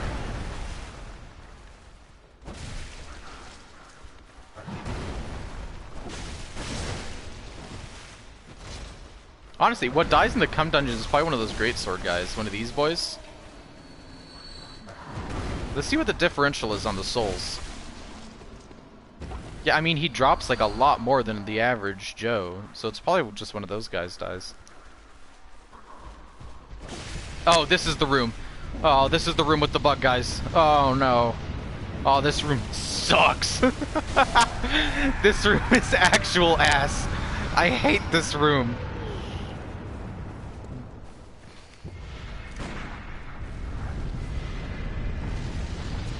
Oh, hold on. Do I have I need Molotovs.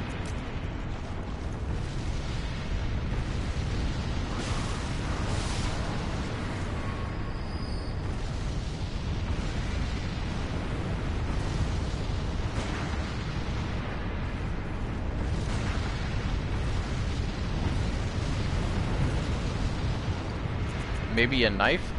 If you hit them right on the flower, it does like a lot of damage. There we go. Knife does good damage. If you can hit them with your weapon on the flower, you'll more or less kill them instantly. But sometimes it's easier said than done.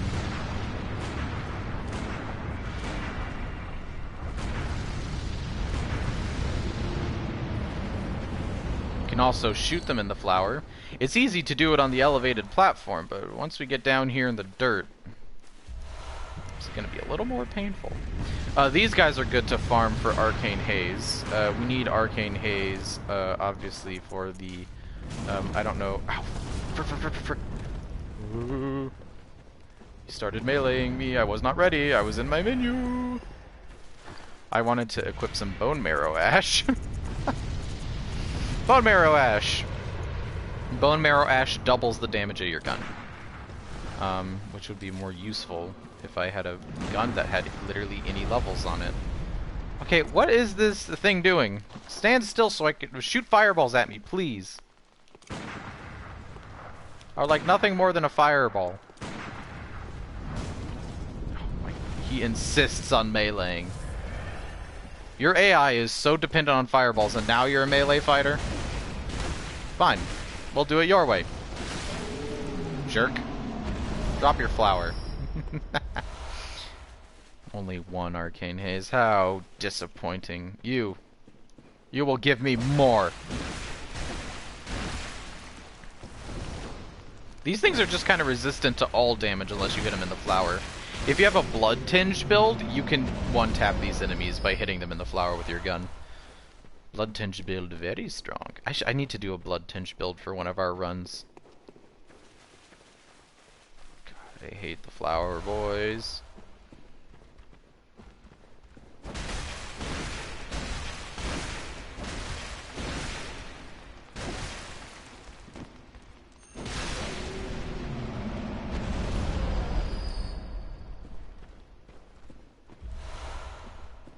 I can hear the shuffling of smaller enemies. Oh god, it's the Lord Watcher normal enemy. If you remember, we fought the Lot Watcher of the Old Lords, the witch enemy that had the hat. Fun fact, witch enemy with the hat is also normal enemy in the Chalice dungeons and travels with this pack of super dogs. These super dogs are true hell beasts. They're really fast, they do massive damage, they're really hard to hit because they're very jumpy. And also you can see the Watcher back there, but I mean they seem to be stuck, so I'm just gonna leave them. Uh-oh. Oh god, I think they just got unstuck. No, they're stuck, they're stuck. They're stuck. I really hope they stay stuck. Oh god, they're unstuck. Oh no. I'm gonna have to tangle with them sooner or later as I clear this area. Okay, I don't think they want to aggro. Oh, that's aggro, that's aggro. Ooh. Oh. Die. You see what I mean? Like, they will just fly out of your range. God. They're really scary since they travel in numbers of 2. Because you can very easily get, like, caught between a rock and a hard place. If you have to fight 2 of them, dear God. I hope you lure them off one by one. Luckily, this is a big area. So this is like a phase 1 version of the Watcher. It never buffs its weapon. It has much less health than the actual boss. But hey, but it's fun to be able to fight this enemy more times though, because this enemy is cool. There we go. They drop a couple blood vials. Not nearly enough blood vials to make it worth fighting all 3 of those enemies, but... Never thought I'd say thank God for normal dog enemies. You know, my chat knows of my hatred of Dark Souls and Bloodborne dogs. Oh god. More flowers, and they're right next to each other, so you can't avoid them. You can't aggro just one.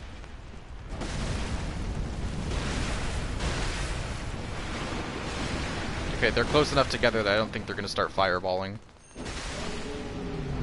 Woo-hoo! I don't want to get bitten.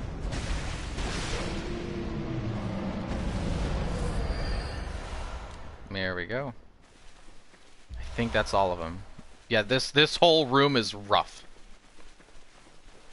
Hi, yo me. Yo me. A chort looks like a giant goat creature. Oh yeah, aren't they the giant goat creatures that are sort of like giant brutes and they charge you? I can handle infinite short. Because you can just deal raw damage to them, which means my Witcher build can kill them. Oh yeah, I could handle infinite short. Trust me.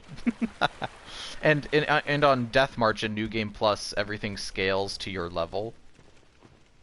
So, and also I turned on level scaling, so they would all be like level 50 shorts, which means I can crush them. Or maybe they'll be like level 100 shorts, which would be even better. I should be able to kill them.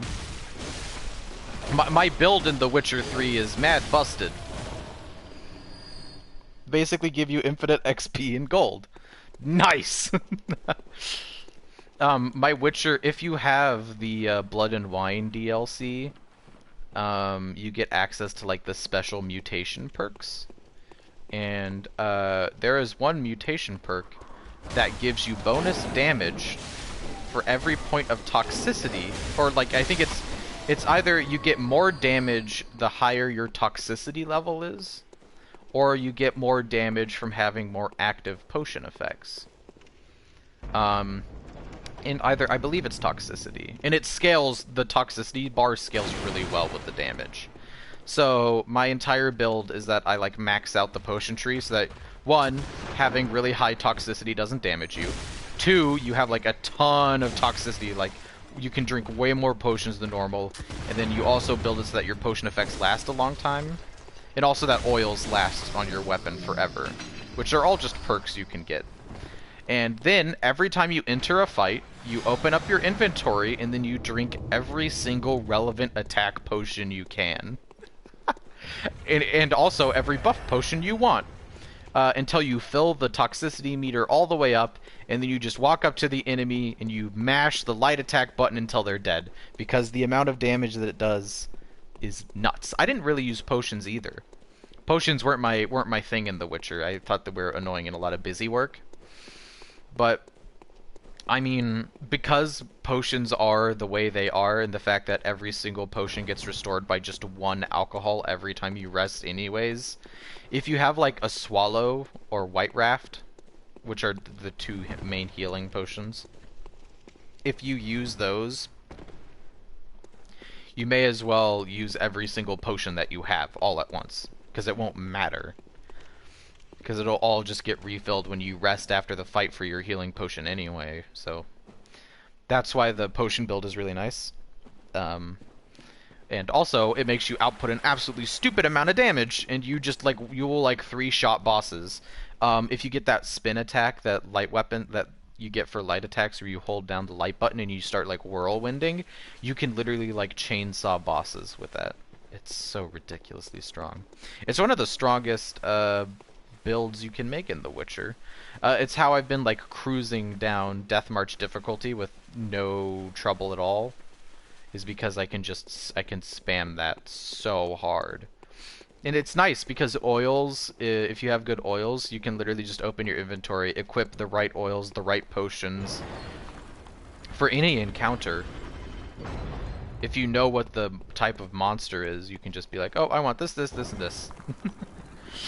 I want the oil that makes me do more damage against this type of enemy. I want this one potion that also makes me... The decoctions are also incredibly strong.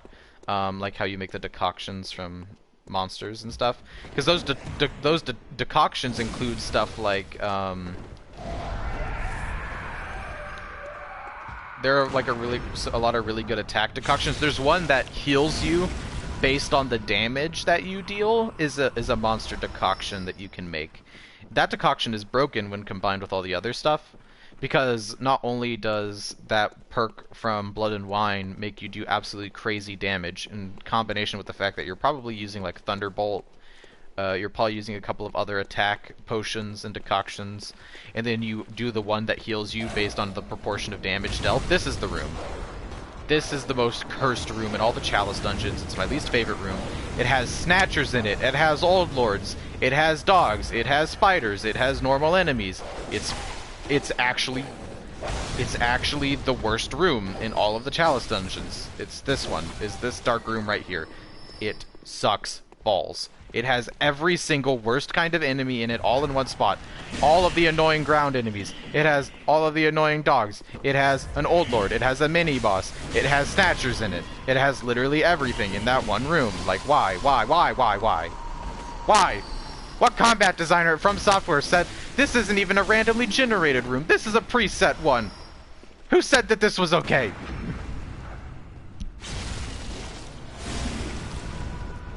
This room is not okay. This room is a violation of the Geneva Convention. And it's got a watcher in it. Like, what? Cannot parry the fire. Like, I don't... This room sucks.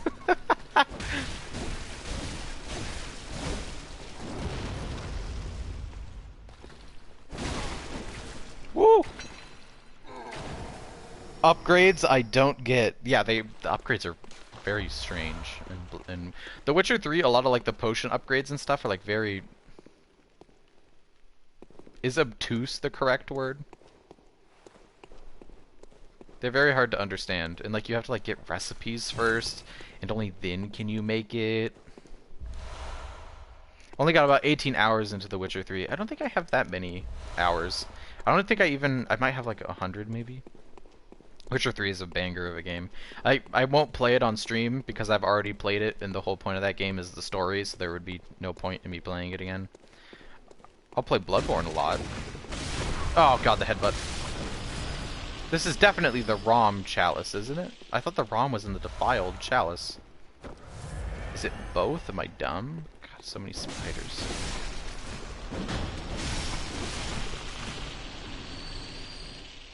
My Steam account says 159. Dang! I think you have more than me. Before I looked up the potion build, I was doing a build with Ard. Blood and Wine has a perk that your Ard, your like force push, deals frost damage.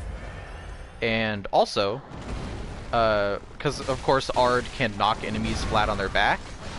And if you freeze an enemy and knock them onto their back at the same time, they just die instantly. It's just an instant kill. That's part of that perk. So I made a build in which I had like because you can upgrade Ard to be like the full circle, where you do an AoE in a full circle all around you. So I just upgraded Ard and its range to do that, and then I just spammed Ard like crazy. I used it to clear all of the bandit camps in Blood and Wine using just Ard. And it, God, is it efficient. It's so efficient. I think I accidentally left it open for a few days. Impressive. I think I used Yen or something. Am I remembering that right? Yennefer the character? Because Yen is the nickname of Yennefer, the sorceress. We're almost entirely red now. Red boy. I think we're about maximum red in terms of blood. Our gold Ardeo is no longer gold. I have seen the Witcher TV show. I like it. I like that it stays more or less faithful to what the games are like. Or, yeah, it is awesome. I like the sword fight in the first episode of the Witcher TV series is bussin'. I'm sorry. If this is the ROM room, I'm Hunter's marking out. And I'm sorry, but we're gonna lose all of our red. Fuck. It's the ROM room! No! No! I hate this boss fight! No! You see, here's an interesting thing that you didn't know about the Rom the Vacuous Spider boss fight. When you fight Rom the Vacuous Spider, of course we all realize that it happens in the lake, which is like an almost infinite expanse of arena. When you fight Rom in a very enclosed space where the spiders cannot spread out, that boss fight is living hell. That boss fight is a living hell. It is one of the most stressful things you can do in a game. It is so rough. Farewell. We need supplies. I need bolt paper and lots of it.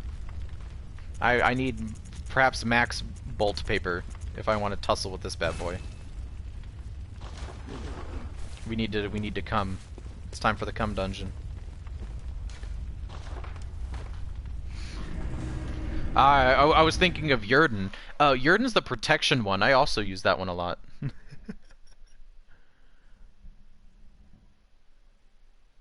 I'm sorry, Cybernet. We have to abandon the pure red.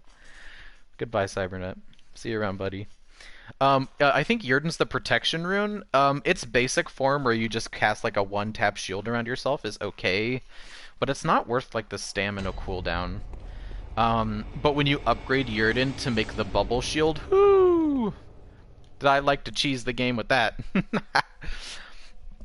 Because you can just walk around and use the bubble shield, and damage to the bubble shield heals you. So you can use your defensive option as an emergency heal. It's really nice. It's really good in like boss fights, or if you're fighting a lot of really small enemies that keep chipping at you. You can put the bubble shield up, and you can just absorb a lot of hits, like a lot of hits.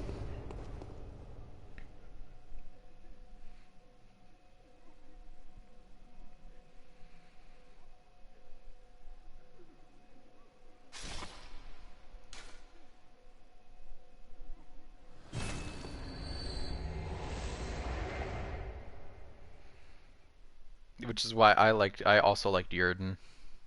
It's a great sign. The fire sign is okay. It has its distinct uses, but I never used it regularly as a damage tool. I don't remember what the other signs were. There's the trap sign, and I still don't really understand its practical use beyond ghosts. It seems to be the only use for the magic trap. I think you can make a build around it.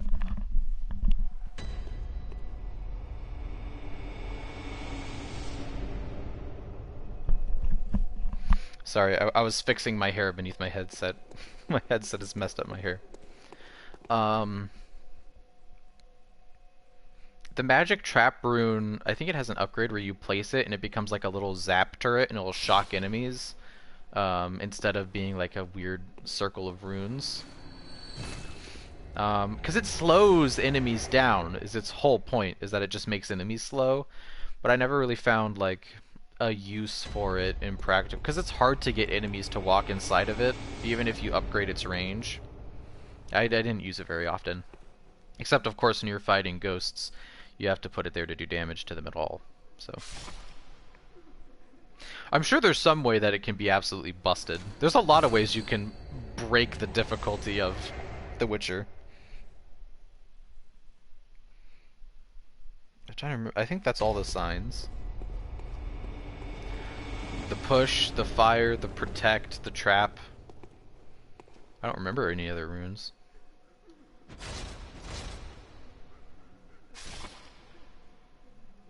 Oh, we should actually while we're slumming it up farming, we should pick up the new witchy outfit. The witch fit. Think of how hard I could power level, because I power leveled with like a fraction of this amount of blood echoes.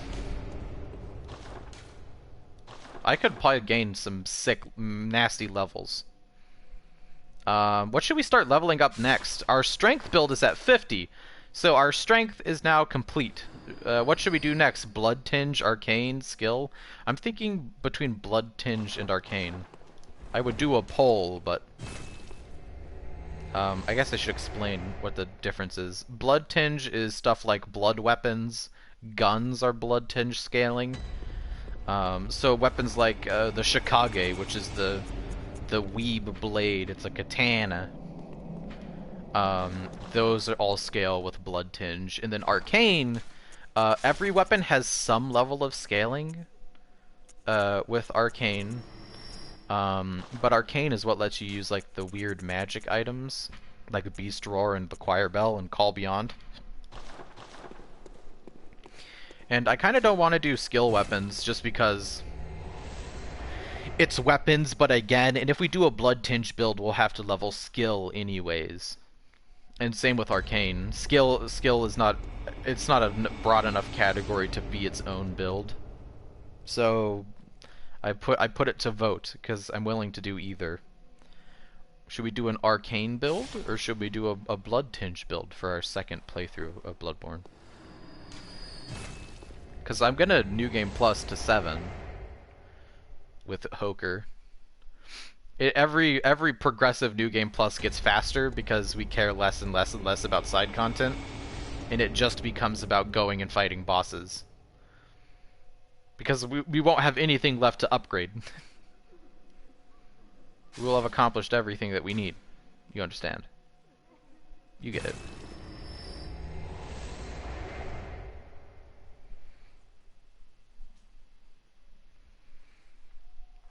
I'm kind of leaning more towards Blood Tinge, just because I feel like if we want to do a gun build, we're gonna have to do it early. Oh, why did I Hunter's Mark so early? Yeah, I was also leaning towards Blood Tinge Black Mesa, just because doing a gun-only run would be, I think, extremely interesting. Like, not use any melee weapons. Like, we would have to use, like, Rider Palash right-handed transformed, because it's a weapon that you can shoot like a gun. And then we would have to use, probably, like, either Evelyn or the repeating pistol, which fires 2 bullets at once. So there's the repeating pistol, and it's like a double-barreled pistol that fires 2 bullets, and then there's the Evelyn, which we can't even wield because we don't have enough blood tinge. But it's like it's like a hand cannon pistol. It's really long. It's like a giant, super long pistol that hits really hard. There's the cannon. We could use the cannon right now because it's a strength weapon, but we don't have any blood tinge, so it wouldn't really do that much more damage than just a melee hit. You can do a cool blood tinge cannon build, which we might trick shot some bosses with the cannon. I won't lie. I think that would be pretty cool.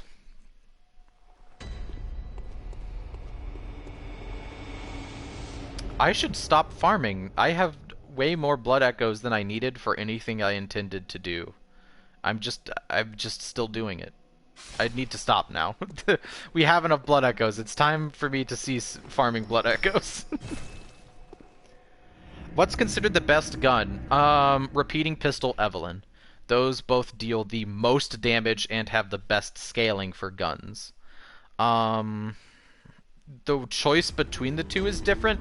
Technically, the repeating pistol out-damages the Evelyn, but it doesn't double the damage of the Evelyn, which makes it less ammo efficient because it fires 2 bullets at once. It depends on what you want to do. If we're doing a gun-only build, we'll probably do repeating pistol and then bone ash it for every boss, because it just does that much damage. The Evelyn is good if you want to sustain a lot of damage over a long period of time without the use of ash, of bone marrow ash, which is really convenient. Because the Evelyn takes up 1 bullet, it has best in weapon scaling for blood tinge. Like, there is no weapon with better blood tinge scaling than the Evelyn. So technically, if you want the most per shot damage, Evelyn outclasses every other weapon. Except maybe the cannon if you fully upgrade it. And the cannon, by the way, takes 12 bullets to shoot. It takes 12. It's 12 Quicksilver bullets a cannon shot. You can only get 2 cannon shots maximum, and that's you having to use blood bullets to reduce the cost a little. So yeah, if we do a blood tinge build, it's either repeating pistol or Evelyn. It's sort of a matter of preference. If I want to spend time doing bone marrow ash. Hopefully on recessive playthroughs I find a way to do the skip, so then you can rewind time. Weird complicated nonsense. Essentially, if you play your cards right and you skip to the Forbidden Woods, the same skip that I attempted at the beginning of the playthrough but messed up, in which I now realize there's a much easier way to do. You can just use the dog to clip through the gate itself. You don't have to do any of that out of bounds parkour. I'm gonna get this to 50, and then it's all into blood cringe. There we go. Oh, I should have power leveled endurance. Oh, I'm a silly man. But you can see, like, even with all of those upgrades, we're still not at the point where a level costs more than 1 round of the cum dungeon. Like, next level is 63k. We get 140 something thousand every time we run the dungeon. That's like 2 levels. Ridiculous. Evelyn is the best gun in the game. For main hand weapons, there's a couple of interesting contenders for Blood Tinge, especially since Blood Tinge and skill have a lot of overlap. So skill is like the dexterity stat of Bloodborne. I'm surprised they didn't call it dex.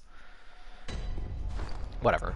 Um, so like the Shikage is a really good like melee weapon to use on a blood build, obviously, so we don't have to kill every single enemy with a bullet. If we wanted to do a truly pure gun only run, which would be an enormous pain because you would have to find a gun only way to farm blood bullets, which I mean we could use Cum Dungeon it. Shikage is great, but it's a skill weapon. So it's skill and blood. It's what the Bloody Crow of Canehurst used, actually. It's sort of it's a cool one-handed katana, and then you transform it into this blood sword that gives it really good range, incredible damage, and only when it's transformed does it get the benefit of Blood Tinge. But it's incredibly strong. There's another blood weapon like that. There's a couple of arcane weapons, but like Shikage, Rider Palash, but only because it's a gun. Rifle Spear, only because it's a gun. We'd probably use Shikage, which is cool, though. We get weeb action, which is fantastic.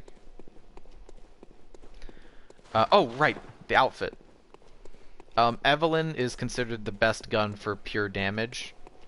If you truly want the best damage, you would use Repeating Pistol, but it takes up 2 bullets. So the Evelyn is the more economical option, and it's the more practical option.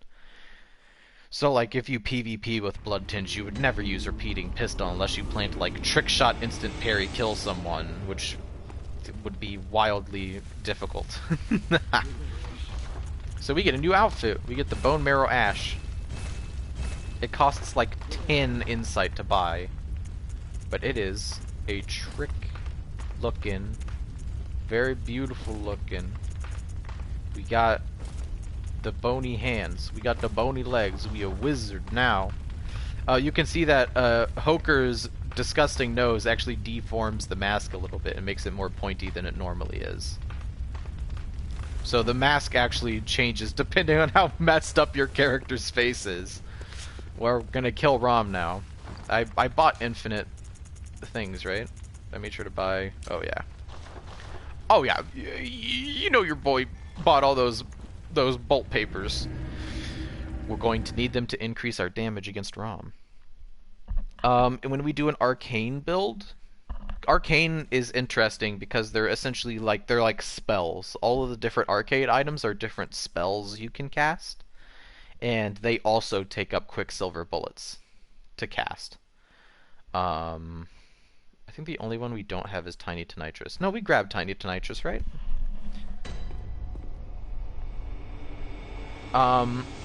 Whenever we do an arcane build, those are really interesting as well, because they're items, so you actually have to cycle to them manually rather than having a gun that's always on you. Your old helmet reminded me of the old Dark Souls video of the player hitting his head on each rung of the ladder. That's a Bloodborne video, and it is that exact helmet. Where it goes ding ding ding ding ding ding. That's someone sliding down a ladder with the gold Ardeo from Jura's Gatling gun in Old Yarnum. We can recreate that video if you like. That is a very popular Bloodborne video, is someone sliding with the gold Ardeo on their head. Yeah, it's true. The Bloodborne was here all along. So, with this ROM, you kind of have to clear out the spiders. You don't really have a choice. The spiders are contained. And remember, ROM summons 3 sets of spiders. 1 for every teleport. This tiny room will overflow with an ocean of death spiders. And they do not hit gently. It will make ROM almost impossible if you do not wipe out all the spiders. We need to abuse transform attacks right now.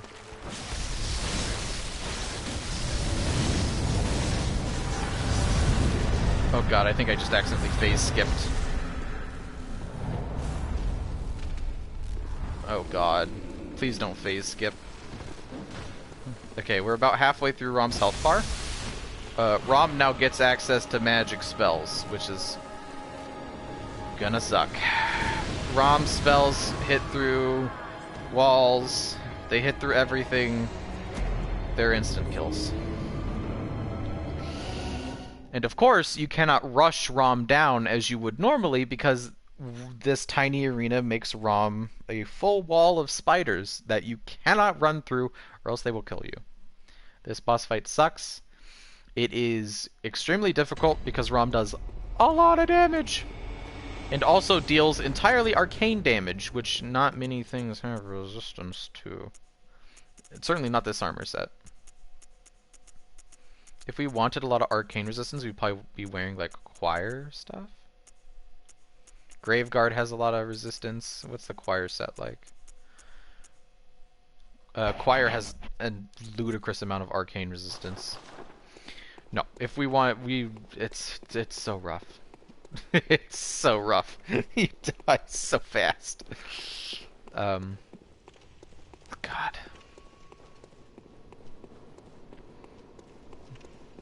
As you saw, Rom one-shot us. Rom will one-shot with her magic. I kind of want you to see what happens when you skip killing the spiders.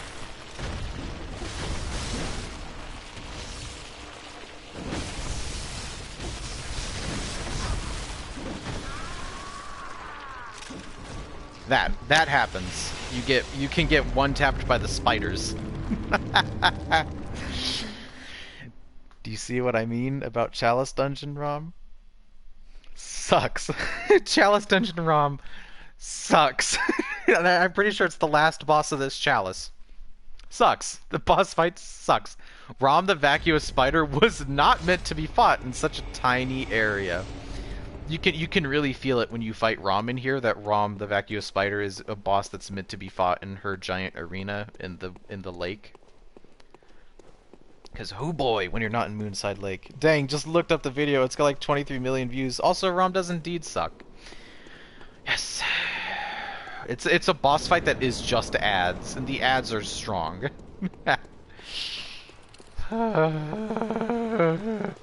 Next stat. Power level stamina. Why? I don't know. I just want more green.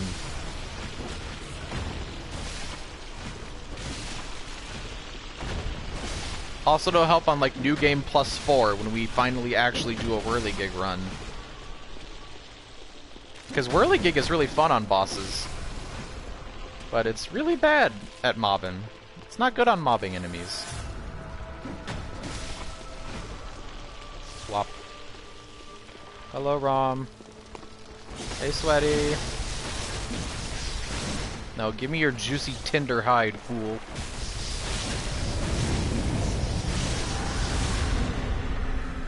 Not as much damage as I wanted. Why don't you go third phase? Huh? Jerk? Uh-oh. She is actually going third phase. Okay, panic time! We need to kill her right now! Things are about to get really real. Also, the spiders don't fall properly and they just begin to spawn everywhere. No! Please! This is the closest we've gotten. Not the headbutt! Yes, so there is a minor bug with Rom the Vacuous Spider, in which her spiders do not spawn correctly. And they just begin to sort of appear randomly across the map because the game can't load them right. It sucks. Please die. Please die. Please die. You need to die. Rom? Listen to me. It's time, buddy. Oh, shit. That move is so scary. Buff up. Go in. Go in. Stay in. Get in. Done. Done, done, done. Now we just have to avoid being killed by spiders. There we go.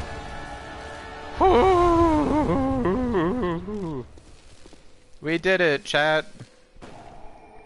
One more boss fight to go. Oh. Any tips on how to defeat Dark Beast Parl? It depends on what level your weapon is at. If you're like at the +4 or 5 range, I recommend when you first start the fight, try to focus his head.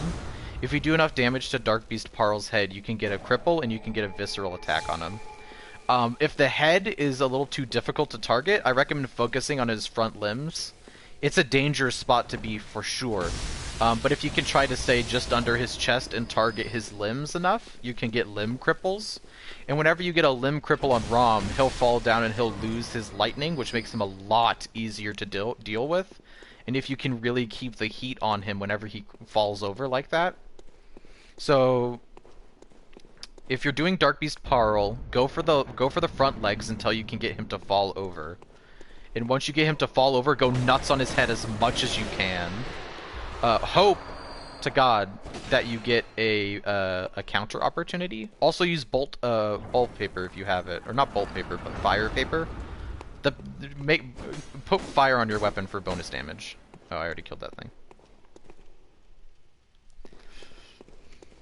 So that's how I would handle Dark Beast Parl if you're like early game and just went to and you just got to the Yahar'gul area. Is buff with fire, focus the front limbs till he falls, go to his head, wail all over his head, abuse transform attacks if you have Saw Cleaver. Do like all the attacks that you can on his head. Hope for a cripple on his head. Get the visceral attack would be good damage. And then focus his other arm. Whenever he runs out of lightning, he's going to desperately try to backpedal. Oh god! Spiders! This is the spider room! I found the spider room! This is the spider room. The spiders are on the ceiling, they come down. Oh, I forgot about spider room. Oh, I forgot about spider room and it scared me so bad.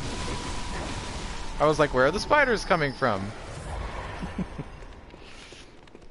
Yeah, that's Dark Beast Parl. He's really hard. Dark Beast Parl's really hard. You don't necessarily have to do him early game. You loop back to Yahar'gul like near the end of the game. So if you really cannot beat Dark Beast Parl, which is understandable, he's a really tough early game fight.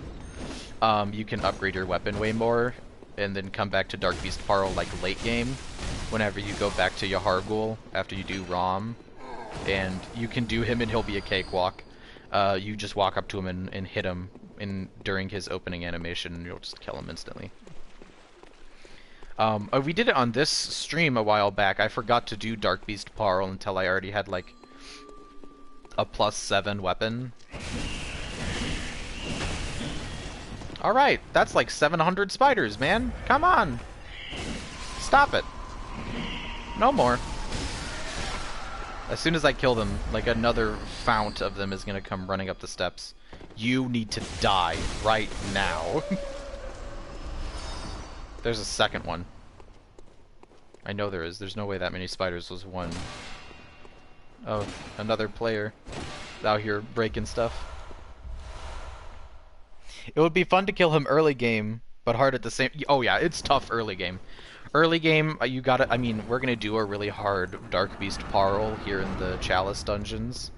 There's a Dark Beast Parl in Ailing Loran that's like +10 weapon level, like super end game Dark Beast Parl, and it is every bit as hard, if not harder, than doing him early game. And whoo, it is one of my least favorite boss fights. Is Ailing Loran Dark Beast Parl. It is hard. Mostly just because it's really hard to get hits on Dark Beast Parl because his tummy's always in the air. Yeah, if you want some like weird distracting strats, blood cocktails. If you have any pungent blood cocktails, Dark Beast Parl will chase those. So you can throw them into a corner and hit his back legs and try and get a cripple on that way. In his normal game arena, I wouldn't recommend it. Just because the arena is so big. But you can throw a pungent blood cocktail to distract him, and he'll attack it in the corner and give you some chances to hit his back legs, and you can maybe try to get a limb break there. His back limbs are a little more resistant to breaking, I think. I don't know that, I think that. If you want to kill him late game, just make sure you like have picked up a lot of bloodstone chunks in your Yahar'gul. Upgrade your weapon to +7, maybe +8. +7 is more than enough. Just walk up to him and wail all over him. if you haven't triggered his waking up animation where he stands up when you do the boss fight, you could just walk up to his head, get the free cripple on the head as soon as the fight starts with your +7 weapon, and then you can just hit his arms and you'll kill him in like 10, 20 seconds. You could essentially stun lock his whole boss fight, which is nice. That's the one nice thing about Dark Beast Parl, is if you fight him late game, you can just stun lock him. And I mean, you probably aren't doing Yahar'gul without a +7 weapon anyways. Hello, Wall Rat. So it would be wise. Just hit him up with... Oh god, I forgot to upgrade Hunter's Torch. I'm just gonna avoid him. It's a whole room full of slimes. And they'll fall on your head and do a grab attack too. Not fun. Bold Hunter's Marks we really don't need. Hello.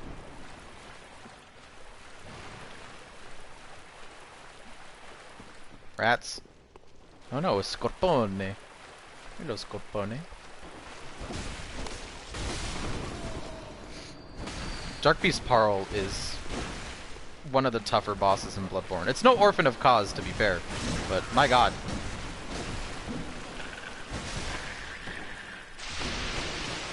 He's just one fast boy for being so big.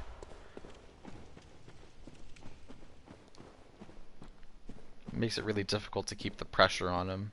Especially because you need to. Whenever you break his lightning, he like panic backsteps to put it back on because he buffs himself. You know how you do when you roar. But I mean, end of the day, it's hard to keep up with him. Which is why it's going to be extra tough when we fight him down here in the Chalice dungeons. Because Dark Beast Parl, you fight him, I think Lower Ailing Loran, final boss, is Dark Beast Parl.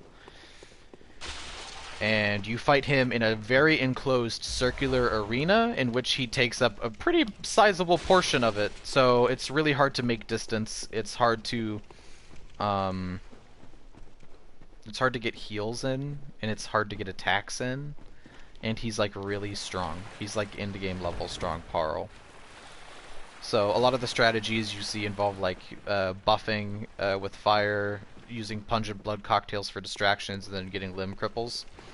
It's much easier in the main game, shockingly. You can't overpower Dark Beast Parl in the late game. Oh, I'm totally lost in this Chalice dungeon. I've lost all sense of direction. I don't know where I'm going. Is this the side dungeon entrance or the side dungeon exit? Okay, I think we've finished the side dungeon. I think... Did we ever pull the lever? I don't think we ever found the lever. Woohoo! I almost got... I did not know which direction that arrow would come from. I almost just aced myself with that trap. Oh no. I've already died 20 plus, but I'll just keep trying. Yeah, if you can, use fire paper. Fire paper is good against them. It's not like if you want to like go and do another boss fight and like pump a couple levels into health, that might be a good idea. Because you don't have to go all the way to... You don't have to go all the way to the Blood Moon with Rom in order to beat Dark Beast Parl. There's no shame in taking a few levels before you fight him, especially since he does so much damage early game.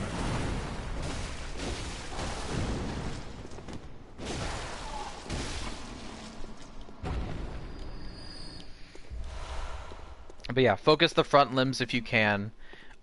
Whenever he starts doing big attacks, try to dodge into his chest because his arms won't reach there. It's possible to iframe his big AoE that he does, his roar AoE explosion. You can dodge roll through it. The timing is like really tricky though. But if you can roll through it, you can get really good hits on his arms. Try to do that because his AoE leaves his arms open for attack. If you can get out and in fast enough. Oh god, another side dungeon. How many are there?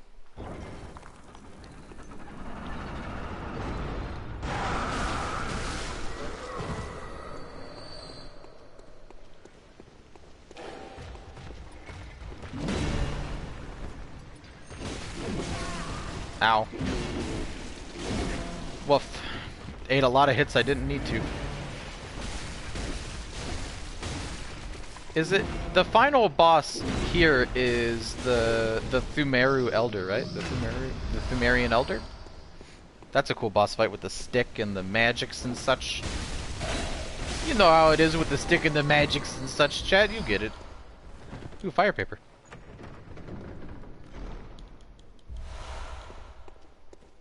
I hope it's the Thumerian Elder, because I like that boss fight. Circular room.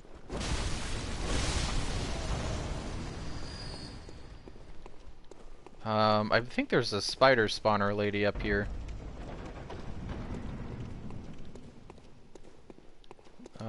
Another doorway to go through? Doesn't look like it. Wait. Item. Ritual material? No, quicksilver bullets.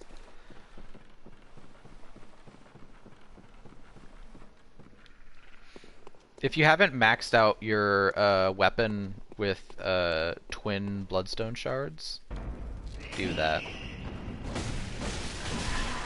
I think you could farm bloodstone shards off of the watchers, or off of the snatchers that are in Yahar'gul.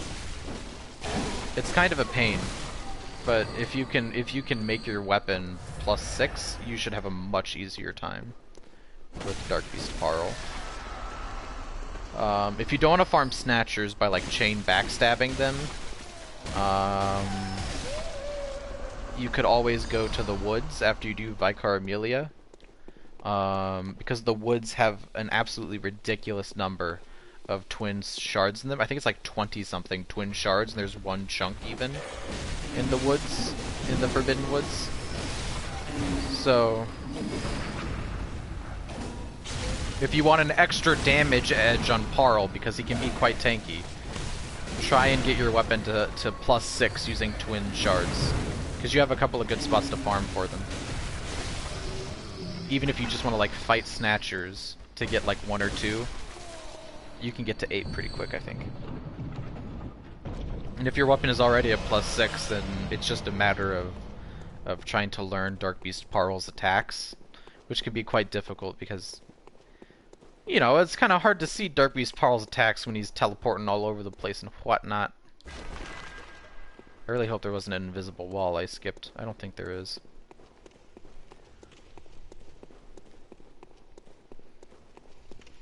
Gonna get some blood bullets real quick. Okay. I think this is Thumerian Elder. Because we fought Thumerian Descendant with the sides. I'm pretty sure lower is Thumerian Elder.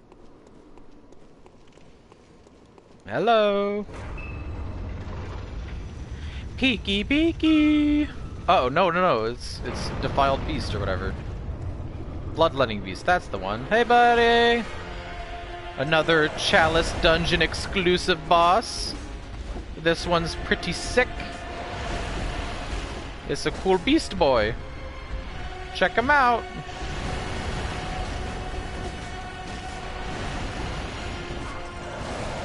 Why do I always think that the Bloodletting Beast is in the Defiled Chalice? It's not. It's right here. Woo! Unfortunately, his legs are really resistant to damage. So it's way better to hit him in the arms and head, but, I mean, it's kind of hard to do that. Oh, I think I broke his head. Oh, that's the big punch! Woohoo! Yahoo! Yippee! Hey, can I heal, please? Thank you. Oh, he's mad. Oh, look at those tasty, tasty iframes.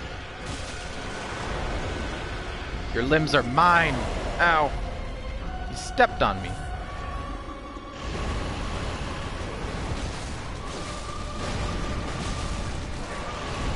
I should probably be abusing transform attacks on his legs. Am I gonna first try Bloodletting Beast? Let's go! Ow! Big damage on that slam.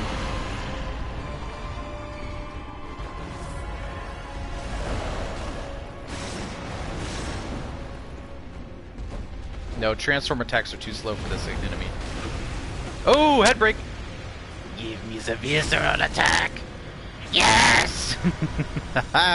Die!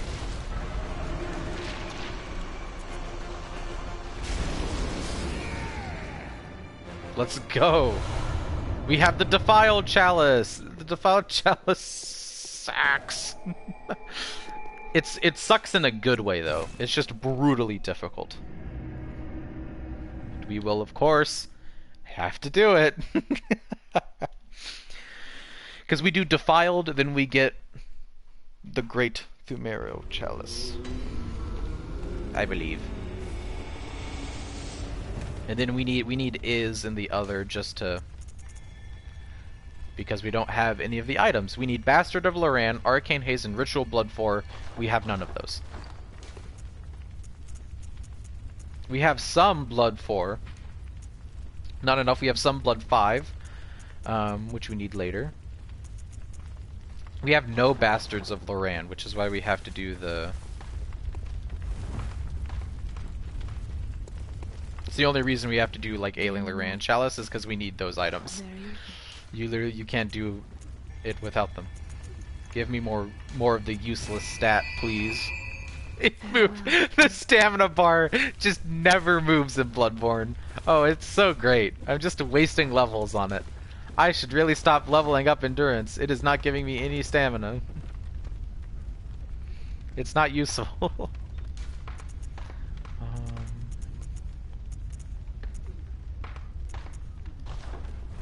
I need to do the glyph for I at some point.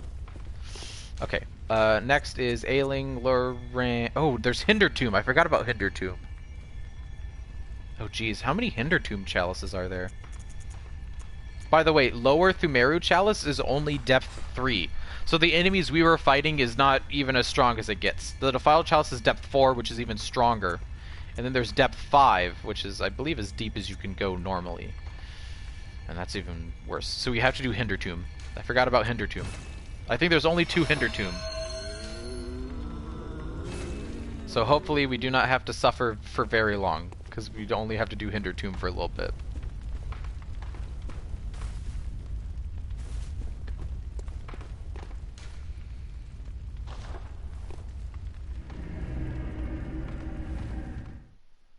And then also I'll probably clean up some of the earlier Thumeru Chalices, because we won't need them anymore. They don't have any of the things we want to farm.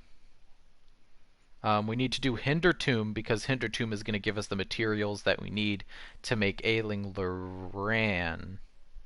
And then Ailing Loran has the Bastards of Loran, hence the key material to get into the Defiled Chalice. Because the Ailing Loran Chalice is the only way to get Bastards of Loran. Only way. Luckily, this is a depth 2 chalice, this first Hinder Tomb, so we should be able to probably cruise through it. Unfortunately, you'll notice that Hinder Tomb and Thumeru look a lot the same, which is kind of disappointing. Luckily, there's some new rooms. There's these new spiral rooms. These are nice, these spiral rooms. A couple of different chalice dungeons do some fun mechanics in the spiral room. You can see we're immediately back into the same old, same old. We've seen this layout before. We've seen all these rooms before, and so the Chalice Dungeon Nightmare continues.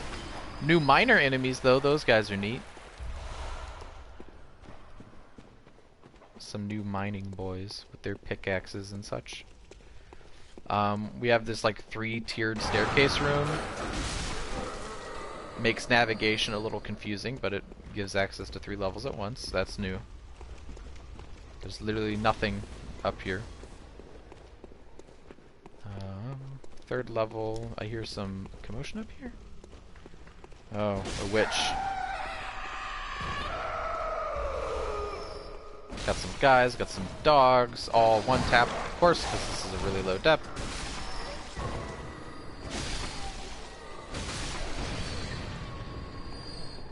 These enemies are new. It's usually best to parry these guys, actually. Attempting to face them head-on can be rough, especially since they're so fast. They can overpower you really quickly. Do we face... Is Thumeru Elder in Hinder Tomb? I didn't think it was, but it might be. Because the only other place I can think would be the Grand Fumeru or Great Fumeru Chalice, and I know that they're not going to introduce that boss, because I'm pretty sure that boss is the final boss of a chalice. Alright. Let's skedaddle on up to the gate. Let's get this boss. Unless there's a side dungeon, in which, annoyingly, I'll have to do it. It'd be great if I didn't have to do side dungeons, but I have to, because they have all the materials in them. Oh, a side dungeon.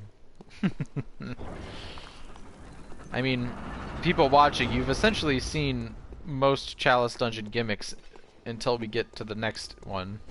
Until we get to Ailing Loran, in which case you get to see a couple of new things. But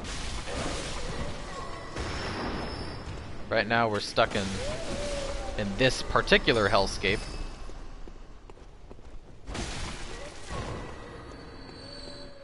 I should also, if I have enough blood tinge, I should start just using Evelyn as my offhander. Do I have enough for Evelyn?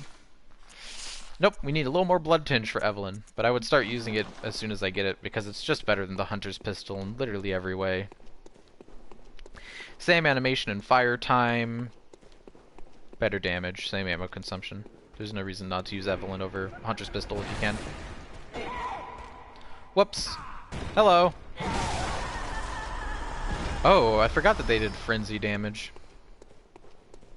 That's slightly concerning. Okay, I thought for a second it wasn't going to go back down, and I was like, uh-oh. Okay, where do you lead me, stranger? Oh, this is like a weird side door. I remember this room. I remember this connector. Wait. No, there's staircase here. Getting all turned around. Man with gun.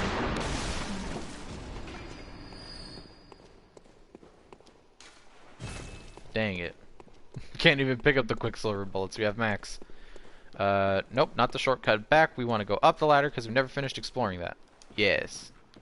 No other ground doors. Which door did I come through? I came through that one. This door. Hello. Hopefully not as many spiders in this one. Would be awfully nice of you, Bloodborne, to not give me more spiders.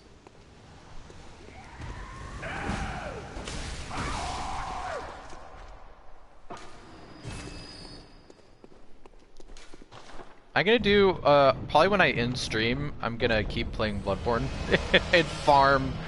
I'm gonna farm levels. I won't lie to you, I am gonna farm levels off stream using the Cum Dungeon.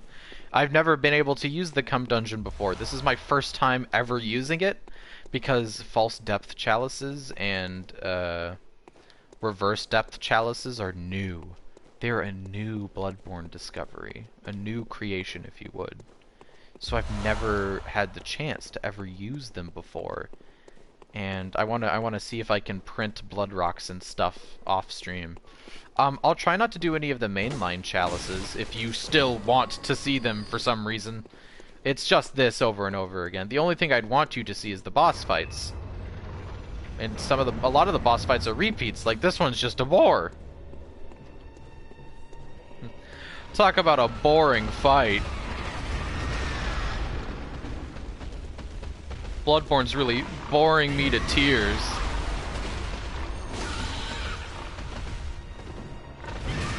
Oh, I forgot that he could do a horse kick.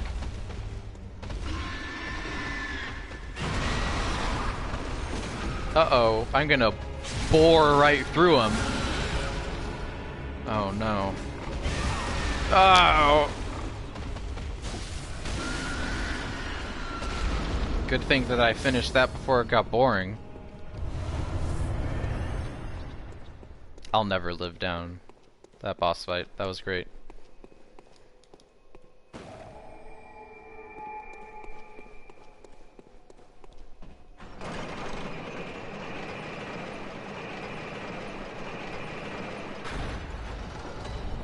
No side dungeon. Dang it.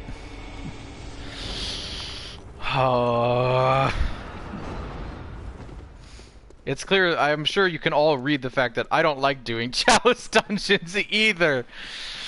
They're so long. I just want to fight the cool bosses. But instead, I have to farm materials for 13 years to have the pleasure of fighting bosses. The only cool chalice dungeons is a hill, and I will die on that. The hill chalice dungeons are cool. Because they're weird. They're really weird, and they have their own atmosphere and tone. Ailing Loran is cool, but the beast enemies in it are massively painful to fight. So, sort of a catch-22. Ihil is also the strongest chalice.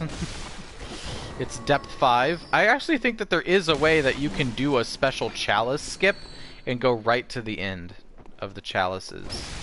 But this, I want you guys to see all of it. I want you guys to know my pain of the chalice dungeons in the same set of I mean, how many times have I seen this staircase room? Like 3 times in this one dungeon. It's like, you see the same staircase room, and then you just see staircase room. You don't actually see the staircase room of the correct dungeon anymore. And then, like, my brain just, like, cannot hold the information of what chalice dungeon I'm in.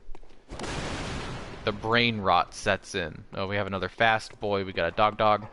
Fast boy. Die, please. Lower depth fast boys are scary. Especially since they, despite their, like, manic speed, they really do hit quite hard. Which can make them an intimidating force to deal with. 3. We need 4 blood to finish the defiled chalice. Because once we do the defiled chalice, I believe the only thing left on the dinner plate will be the final chalice. All other side chalices be damned. We fight the secret boss at the end of the Thumeru line, and I consider that the end of the chalice dungeons. That's the final boss of the chalice dungeons, is that enemy. It's not an especially hard boss either, but it is a secret boss. Is this the way that I came from? And then a side door. And then I went up the stairs, and then this? No.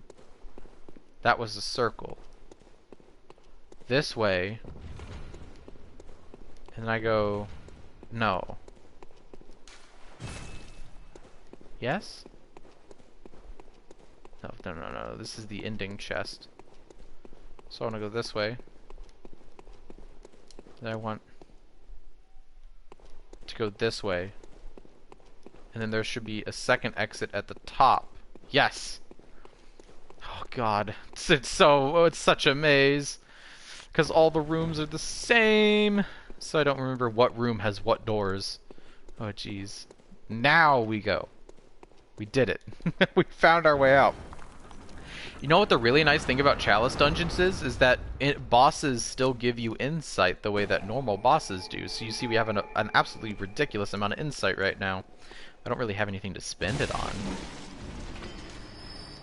Quicksilver bullets, which we don't need. Here's a fun spiral staircase mechanic.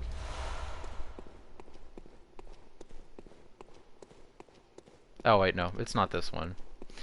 I'm gonna spoil it for you. There's a spiral staircase where they throw a giant flaming ball, and the giant flaming ball rolls down the spiral staircase. So you have to take cover in those little alcoves. Poison! Yes, this is the poison zone. It's the poison swamp level again, but inside a chalice dungeon. Aren't you glad? It's Hindertome that has the... Hindertome is the one that has all the poison swamps in it. That's Hindertome's gimmick, is poison swamp. It's not the funnest gimmick, but it's its gimmick. It's the one that it's chosen. Welcome to the poison swamp. Didn't you want a miniature poison swamp? I know you want. You just love the miniature poison swamp.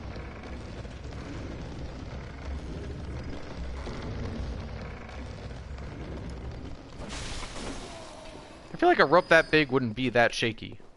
You know what I mean? We got a poison swamp full of items and undead giants with cannon arms. Hello, assassin. Lucky this is low depth. We have more poison. It seems like this would be an ambush. It's really not. It's more just to annoy you with poison. What do we got down here? Ooh, a shambler. We have poison mist now. That's interesting. Of note, chat, is that there is now poison mist. I guess it's swamp time, it seems. Swamp time! So, this is the Hinder Tomb's gimmick, is that it has poison swamps in it. They have items that are almost never worth it in the poison swamps, and of course, just to really rub salt in the wound, the poison swamps also include undead giants with cannons, who are about as strong as the actual boss form from a depth 2 or 1 chalice. And they have cannons. Very strong, high damage cannons. Luckily, I think that this swamp is guarded merely by 1. There's another swamp, I think, in Lower Hinder Tomb. Also, there's a snake pile over there. And that one is guarded by 2, who are on opposite sides of this same big rock. It's actually the same swamp every time. There is only 1 swamp, but they use it multiple times. That's fun. Oh, never mind. This one's really weak. Thank God. It's actually the same swamp layout, so you don't even get randomized swamps. It's the same swamp, but the items are different, the enemies are different. The deeper one doesn't have snakes in it. This one has snakes. There's a snake over there. I think there's a snake over here. Thought there was. I thought I saw another snake a riddling and a wriggling about. Oh well. There's just the one, I suppose. So yeah. It's this same swamp layout, but they do that one trick pony a couple times. It gets old after the first one. I won't lie to you. The second swamp is just kind of annoying. Especially given that it has 2 undead giants, and they're both really strong undead giants, and they have cannons. Which means you could potentially aggro both of them. Which would be the true nightmare.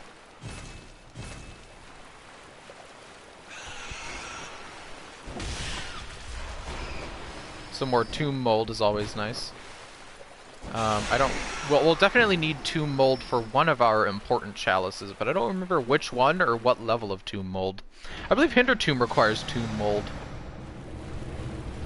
But yep, the whole point of the poison swamp is that you gotta go through it for the lever. I think there's like a side dungeon that has an entire poison swamp.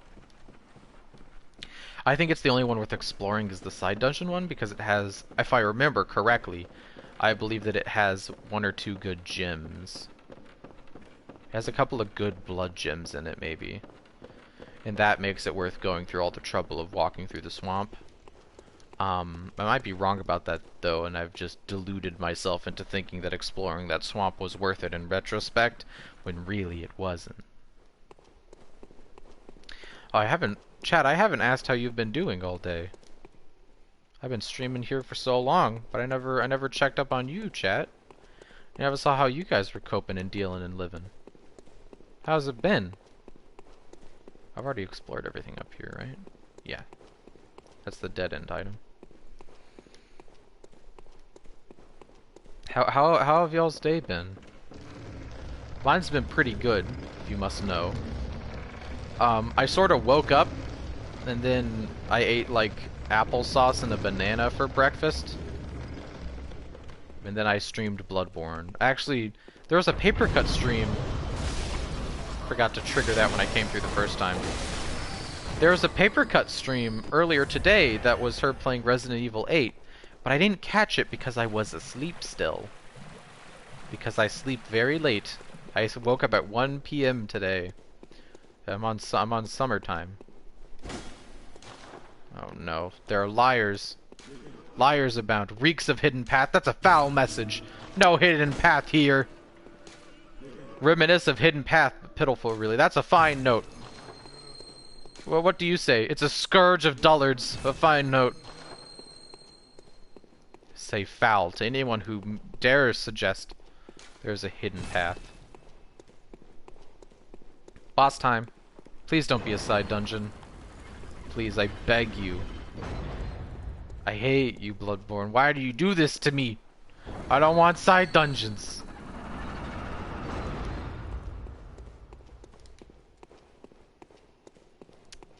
I feel like on some level, Souls games are kind of like you could make a roguelike out of a Souls game, right?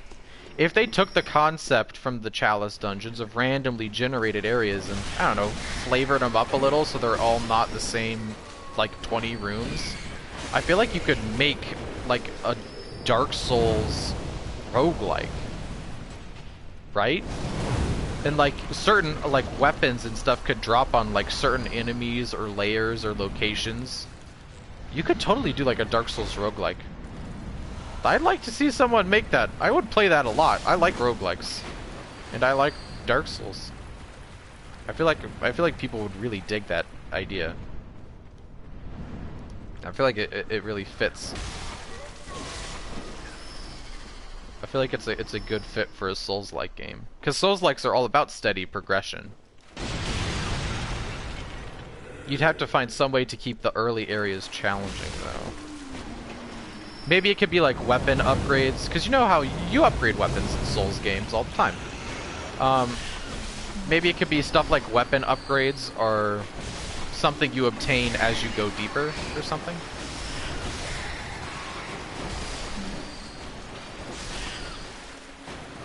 I don't know. I feel like there's something there.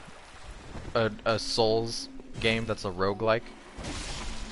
There are more of these bucket hat men from the sewer.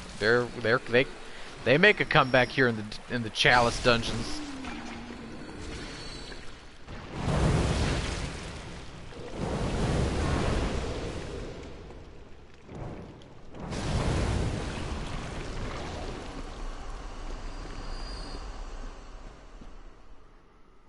This is another one of these rooms.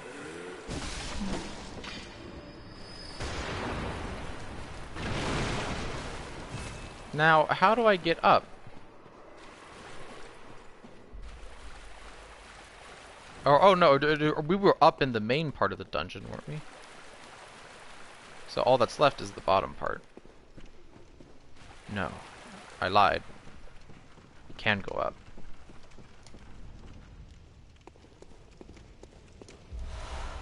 Did we already go this way? No, we have not.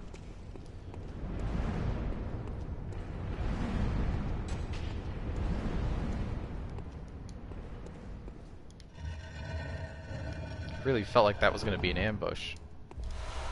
Tomb mold. It's clipping through the cages. That's really funny to me. Because this is one of the pre-made ones. This dungeon isn't randomized like the root ones are. My dog is staring at me. Oh, she's gone. Vanished. Ah, here we go. I remember this room.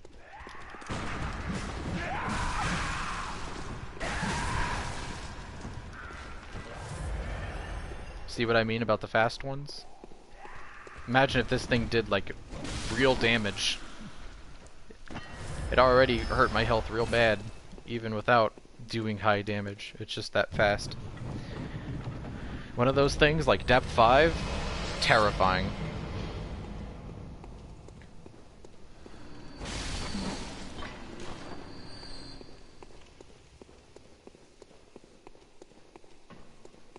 What are you? Blood vials? Nice. Okay, that is the side dungeon. Also, I don't know if you've noticed, but these little messengers are holding lamps, and they light the lamps as you pass through them to show where you've been. So you can see I've been through there with the messenger lanterns.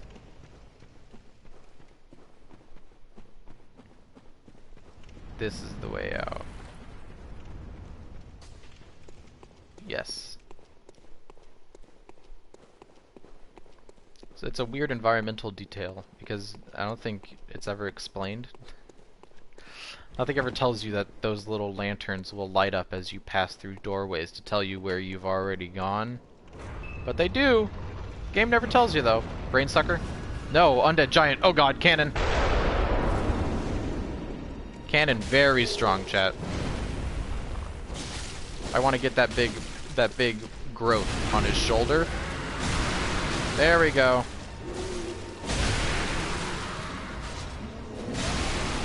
Hit him in the head. Woo! Defeated. Hinder Tomb Root.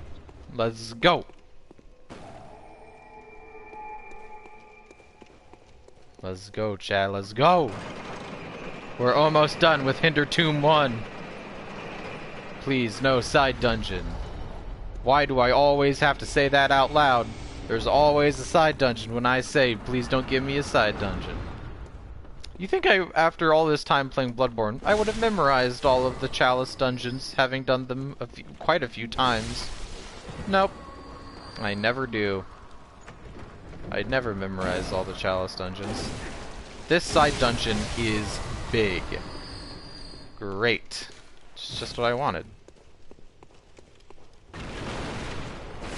Thank you, Bloodborne.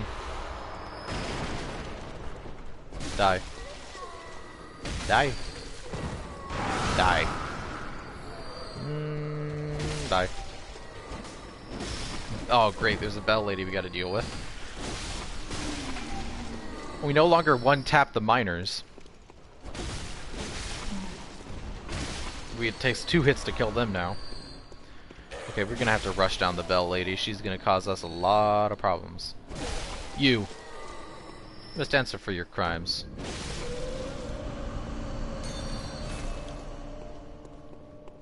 Okay, let's see if there are any chests. Any chests? Any boxes? No. Really doesn't look like it. All in all, this room is pretty dang empty. There's no real good loot. You think the poison mist would have hidden like a chest, something, anything. It obscures this like random far side of the room. There's not a trap there or anything. Hey, one of you still lives. You, come here.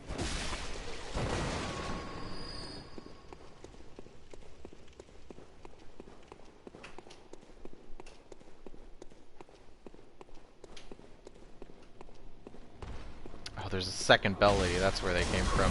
Ow.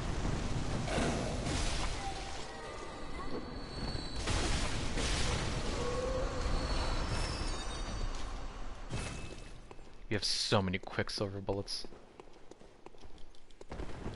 Please be the room with the coffin.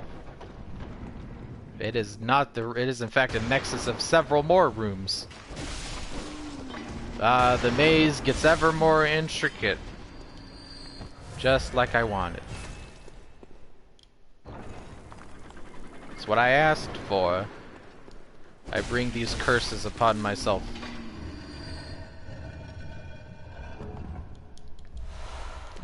Tomb mold, that's nice. Always gotta love me some tomb mold. Opposite the ladder, remember. This leads back to the earlier area. This poison mist hides nothing. More Quicksilver bullets. Coffin room? Oh yeah, this is the room. This is the one.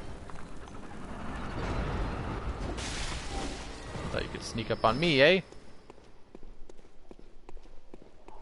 Come here, quick one.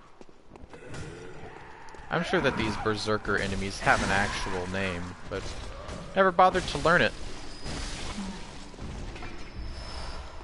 Sage's wrists are nice. I believe Sage's wrists are an optional material. Anything that doesn't have a number next to it, or is Arcane Haze, is an optional ritual material, except for like Red Jellies and Bastards of Lauren, which are required but only for very specific chalices. And then I think they're used as... Wow, all that for a Ritual Blood 3, eh? Fair enough. Whoop. Opposite the ladder. The exit door is opposite the ladder.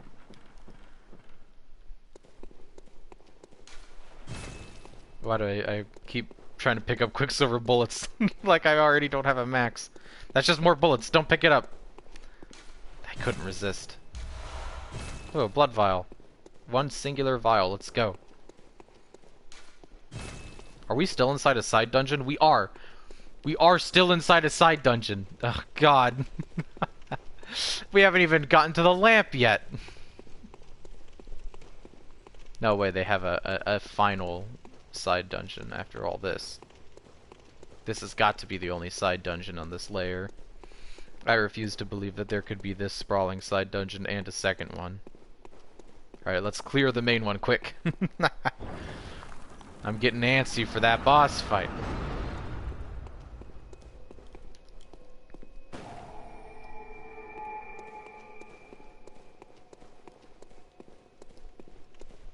Let's see, we got a ladder. I think we probably have a door at the far end of this area, but I'll do the ladder first because usually this is a short offshoot. There's a second side dungeon. Unbelievable. It's side dungeons all the way down. That spiked door. It's either a shortcut or a side dungeon. I reckon there's a second side dungeon. Door down here. Tunnel down here. Tunnel gang. In the tunnels. There's poison in the tunnels. Ambush. You can always really tell what the ambush coffins are. Ooh, there's a little item here. Let's go backwards. I want to see what's in this room. Hello.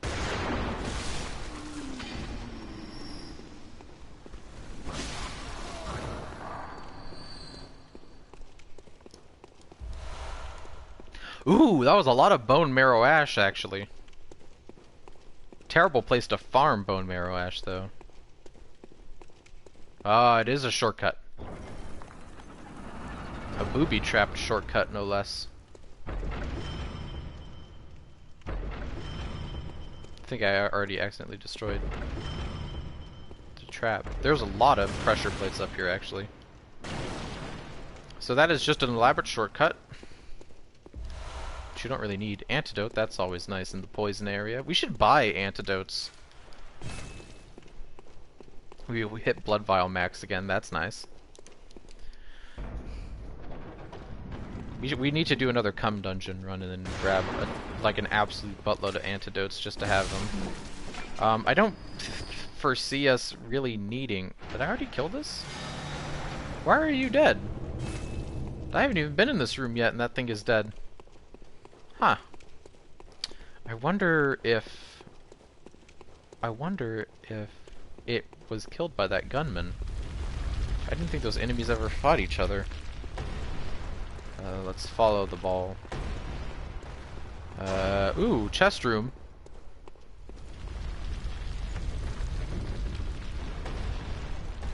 Yeah, there are two gunmen, that's the trick. There's this guy. Hiding behind the door. We've got two gunners. And I think that is all the ambush that this room holds. Oh, this place is stuffed to the brim with chests. Oh, that's very nice. Oh, how awfully kind of them. Such a bounty of ritual materials. Ooh, a third gunman. Hidden away so that he'll shoot you when you come over here. Don't be fooled.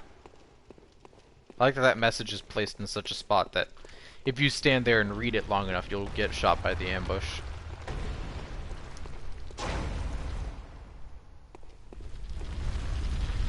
And go. I'm probably not going to get there in time before another one falls. Okay, my heart definitely went a little faster when that boulder fell. You.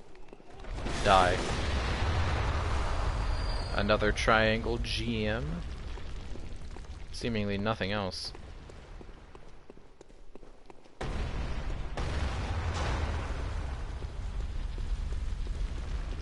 triangle GM. I mean, hey.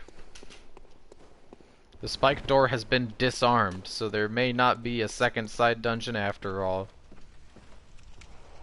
Alright, let's crack open the main door. Show me the money. Yeah, this. Yes! No side dungeon in sight. Just me and whatever the boss is. The Marian Elder? Oh, it's a blood-starved beast. Oh, in a poison swamp! Not enough time to pull out fire. We're just gonna have to do it the old-fashioned way. With the hands. Oh, it's weak. Oh, he weak, chat. He weak. Go away. Banished. He was frail and mortal and weak.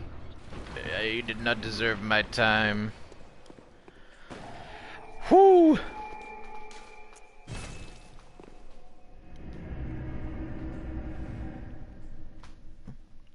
That is Hinder Tomb half done. All we have left is Lower Hinder Tomb. I'm actually... I think that we have drunk quite enough chalices for my flavor tonight.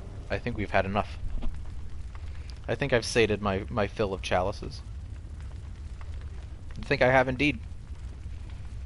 So instead, I think it's time that we end stream and we raid one of my friends. We're going to raid Yomi, chat. They are playing herbs with nobody. You be nice to them, okay? I love those streamers. Okay, chat. I'm probably gonna stream again Tuesday. I don't know whether or not I'm gonna do. Well, yes, I will continue to play Bloodborne until we do everything in the game and we do all the way to New Game Plus 7. I'm thinking I might begin to mix up some of these Bloodborne streams with Oblivion, because obviously Oblivion is on our docket of games to play along with Skyrim. I can't mod Oblivion because I'm playing on console, but I will mod the crap out of Skyrim when we play it. So Tuesday, probably another stream. Thursday, probably another stream. Then the next weekend, of course. There may be changes, like if other people are streaming that day. And of course, there's a lot of audience overlap. So we'll see. I'll try to stream Tuesday, Thursday, Saturday. But I might have to shift streams around depending on who else is streaming and stuff. But yeah. Expect to stream on Tuesday. The game, probably Bloodborne. Depending on my mood, it might be Oblivion. Could be just me doing something random. Who knows? Have fun with Yomi! Say hi!